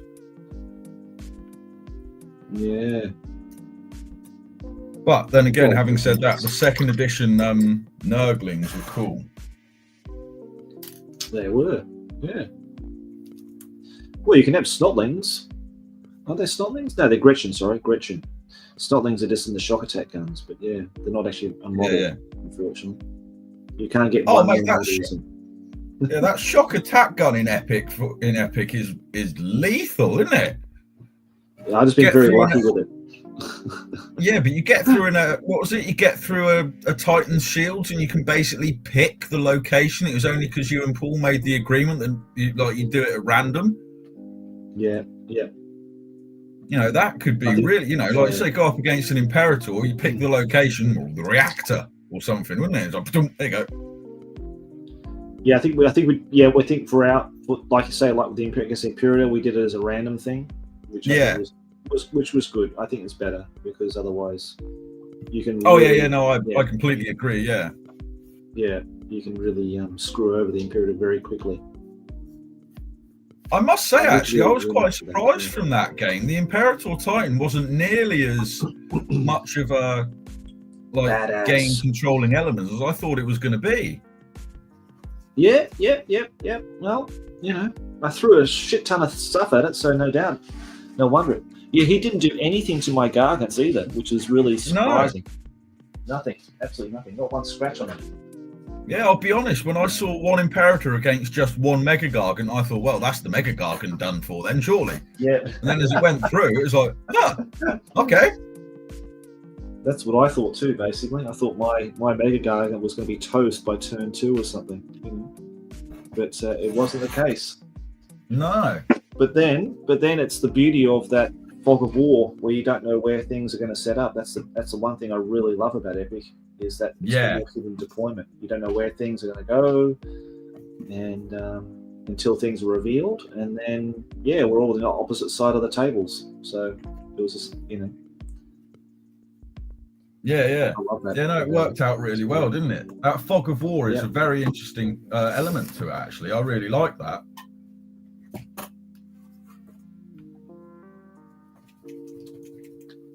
Well, we played the Horus Heresy game yesterday. That's that board game. And we played the historical game, so it's all pre-set up, so all the counters are on the board before we get to play. But if you just play like a standard game, you can have all the Imperial counters as like blinds, so you just turn them over. So you just got the Imperial Aquila on the backside of the card. So you don't know exactly where they're placed. So the Chaos player has to come down not knowing where they are, where the Imperial forces are until they flip over. I think that's a really cool idea. We're going to do that next time. All right. But I love that fog of war element to games. I think it's always just keeps the game more intriguing and interesting. Yeah. So. Sci-Fi 72 asks, are there rules for the Mechanicum for Epic? I don't think so, actually. So. No, don't think so, mate. I suppose in Epic, the Mechanicum would count as the actual Titans themselves, wouldn't it, really? Yeah, they would.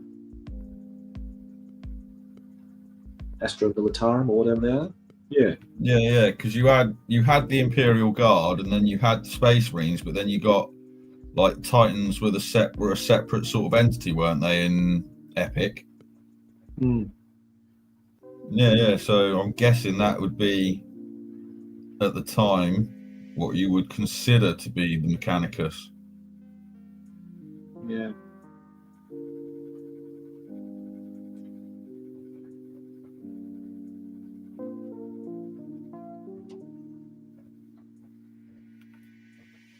Yeah, I do have a knight household too to paint up, so I'm looking forward to doing some knights at some point in the future. And, nice. I can say at this point that I do have a very special piece of 3D printed terrain that's going to be for a White Dwarf battle port for Epic at some time this year.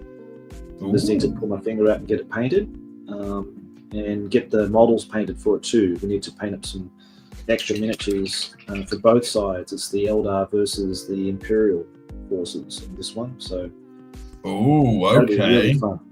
Yeah, I'm really looking forward to doing that one. I'm looking forward to seeing that piece of terrain then. That'd be interesting. Just need to get some special models for that one. So, talk to my I friend am Matt very intrigued about that. Yeah, and see what we can do.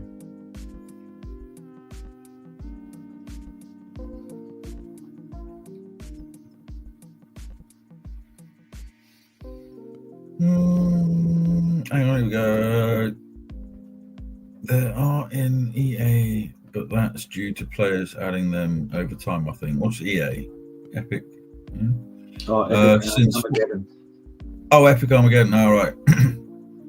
Since Forge World did Horus Heresy stuff, well, people copied that into Epic themselves. Fair enough. Vaguely remember Tech Guard were the first to get Chimeras and Chimera variants, but that doesn't really count for much, does it? Well, yeah, fair. True.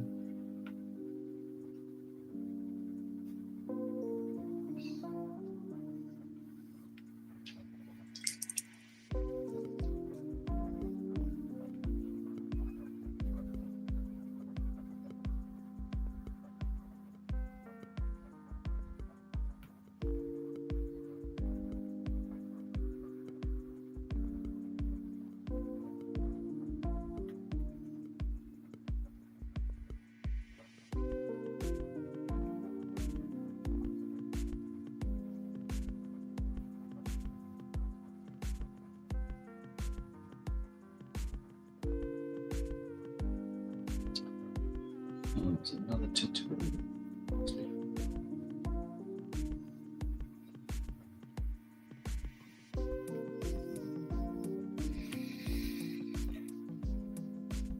Oh, Final Liberation. That computer game was such an amazing game. Now, I did have the disc somewhere, but I could never get it to play on the computers that I had. I don't know whether I still have it. If I do, that is definitely one that I would love to get my hands on again. Actually, to be fair, it's you've got Final Liberation, Chaos Gate, you got, what was it, Shadow of the Horned Rat, and Dark Omen. Like those 4 games, like those were some of the best games Games Workshop did, I think. Yeah. But yeah, Final Liberation, man, that is such an amazing game.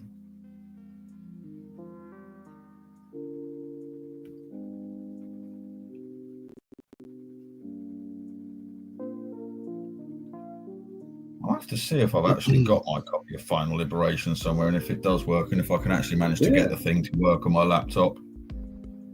Yeah, that'd be nice. You can get it from the good old games too, mate. Yeah, you can still find them. Like, you can still find copies of Final Liberation and Chaos Gate on eBay fairly cheap, I think. Well, I was going to say, if you go to the Good Old Games website, they sell it for about £3 or something like that there. Really? Download? Yeah, it's a download, yeah. Oh, grief, okay. I did not know that. Same with Shadow of the Horned Rat. They've got that there as well. for about 3 Really? quid. Yeah. Oh man, oh mate, that's brilliant. So that should chew into your painting time, mate, this week.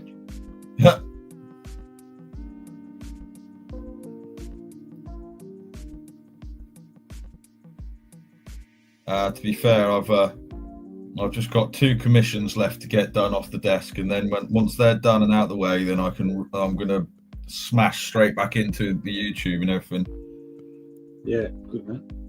Unfortunately, I haven't managed to get a video out now for a couple of months, and it's really starting to upset me a bit. But until I can get these commissions done, I just don't really have the time.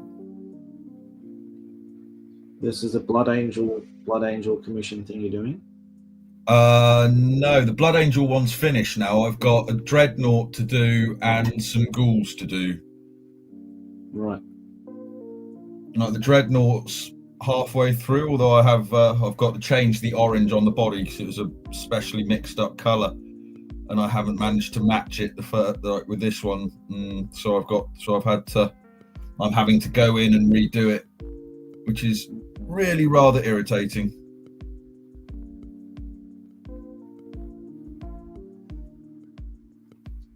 But you've got to do what the client wants you to do. Yep. As you know, as a commission painter, there's always that certain element of really wanting to make sure that the client's happy with what you've done. Oh, absolutely, yeah. Well, first and foremost, mate. Yep. I'll be honest, that's one of the reasons that's one of the things I actually like about what you said about the way you do your commissions, where you don't have levels, you just have this is the way I paint, there you go. Like that is something I can really see the attraction in that side of it, to be honest. That's why I think Richard got a good deal at he made for that Blood Angel one, because I think that's not bronze level for me at all. You know what I mean? Like that looks gold level to me. No, honestly, mate, that's just a single edge highlight. There's nothing special going on to that one at all. Right. Okay. Maybe because of the simple shapes of the old models. Yeah. No, that is properly just what was it? Evil Sun Scarlet for the red. I do the Wildwood contrast paint. I do directly into the recesses, like a pin wash recess shade sort of thing. Mm-hmm. And then it's Wild Rider Red edge highlight. That's it. That is it on the basic level for the Blood Angels one. Mm. I think the thing that does it is if you you spend the time to do it neatly. Yeah. Hang on, could you do a short of the commission on a turntable? I can do. That's a good idea. Get into your shorts, mate.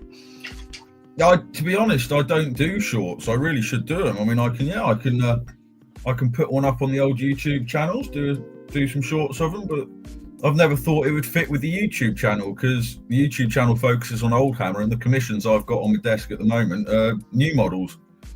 I mean, for example, I'll show you the Dreadnought. There you go.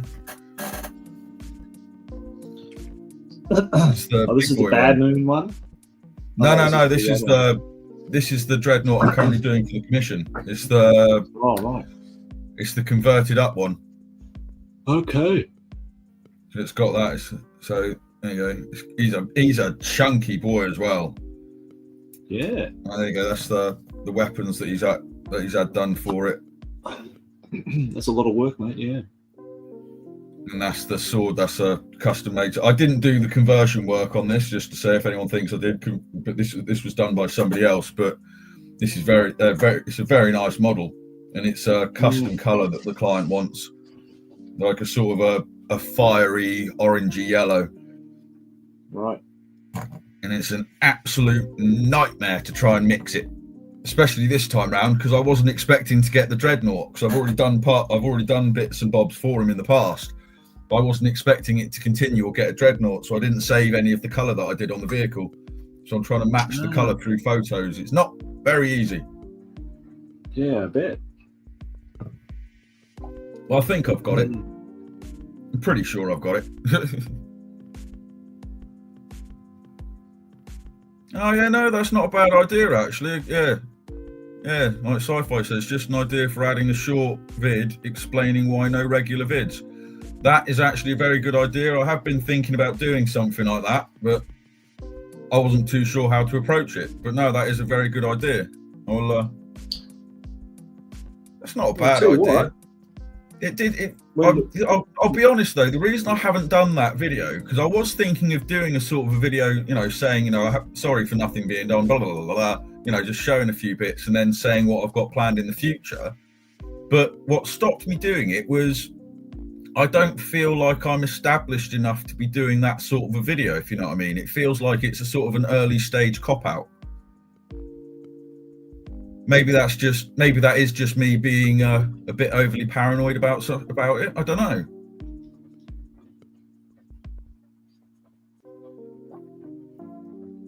That's not a bad idea. Because then at least people know that I don't go thinking that I've just completely vanished off the YouTube and never to see me back again.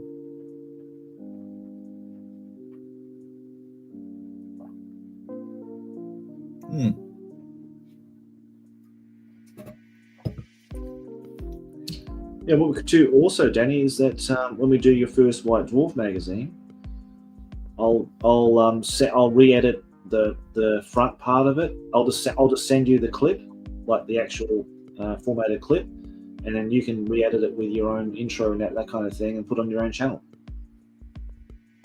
All right, yeah. As a suggestion, if you wanted some extra content. I mean, could do, mate. Yeah. But it's always good to keep that. That's your channel stuff, mate. Yeah, I'll put on my channel as my thing, but I'll send you because it's just you talking about your first issue. Then I'll send you the clips. You re-edit it with your stuff on it, with your forward and outro. Oh, yeah. It's your thing, and then you can just put it on your channel. Oh, yeah, I've got you. I get what you mean. Yeah, that's not a bad idea. So you make it uniquely yours. It's just, I'm just recording it. You're talking, you're doing everything, and then you just put your own little thing in there, and you can just re-edit it however you want to and just have it there for your own stuff. So yeah, that's not a bad idea. All right, mate. Well, I'm afraid I'm going to have to pop off. I'm afraid I'm going to have to pop off, mate. That's okay, mate. I think I'm going to do the same, buddy. But thank you so much for joining me. I really appreciate it. It's such last minute notice. And, no, not at all, mate. Thank you very much once again for having me on. It's been great fun chatting with your audience and whatnot as well. It's always great to speak to people. It is, mate. It is absolutely. I think people appreciate it. I really want to keep these going just to keep the motivation up, and so that people can have some time to chat with us here as well. Yeah. Which is nice, and to connect with people that might not have a chance to do so, and talk about painting and talk about projects, get inspired about doing things, which is always nice. Yeah. Okay, my friend. Well, let's say our good evenings and good mornings, and let this go and get some sleep. You need some sleep. I need to go and do some work. Yeah. But appreciate it, Danny. I hope to see you again. Now, I hope to do the one tomorrow as well. So yeah. I'll see how that goes, and if people want to come and join us tomorrow, that's fine. I'll be about tomorrow night. Yeah, I'll be about tomorrow night. Well, you're tomorrow morning, my tomorrow night. Yeah. All right, let's do it then. Tomorrow, mate. We'll make that a date. Excellent. All right, okay, my friend. Take care, and I'll see you soon. Indeed, and good night to the chat. Speak to you all possibly tomorrow if you're here as well. Thanks everyone for coming and commenting, and see you again tomorrow.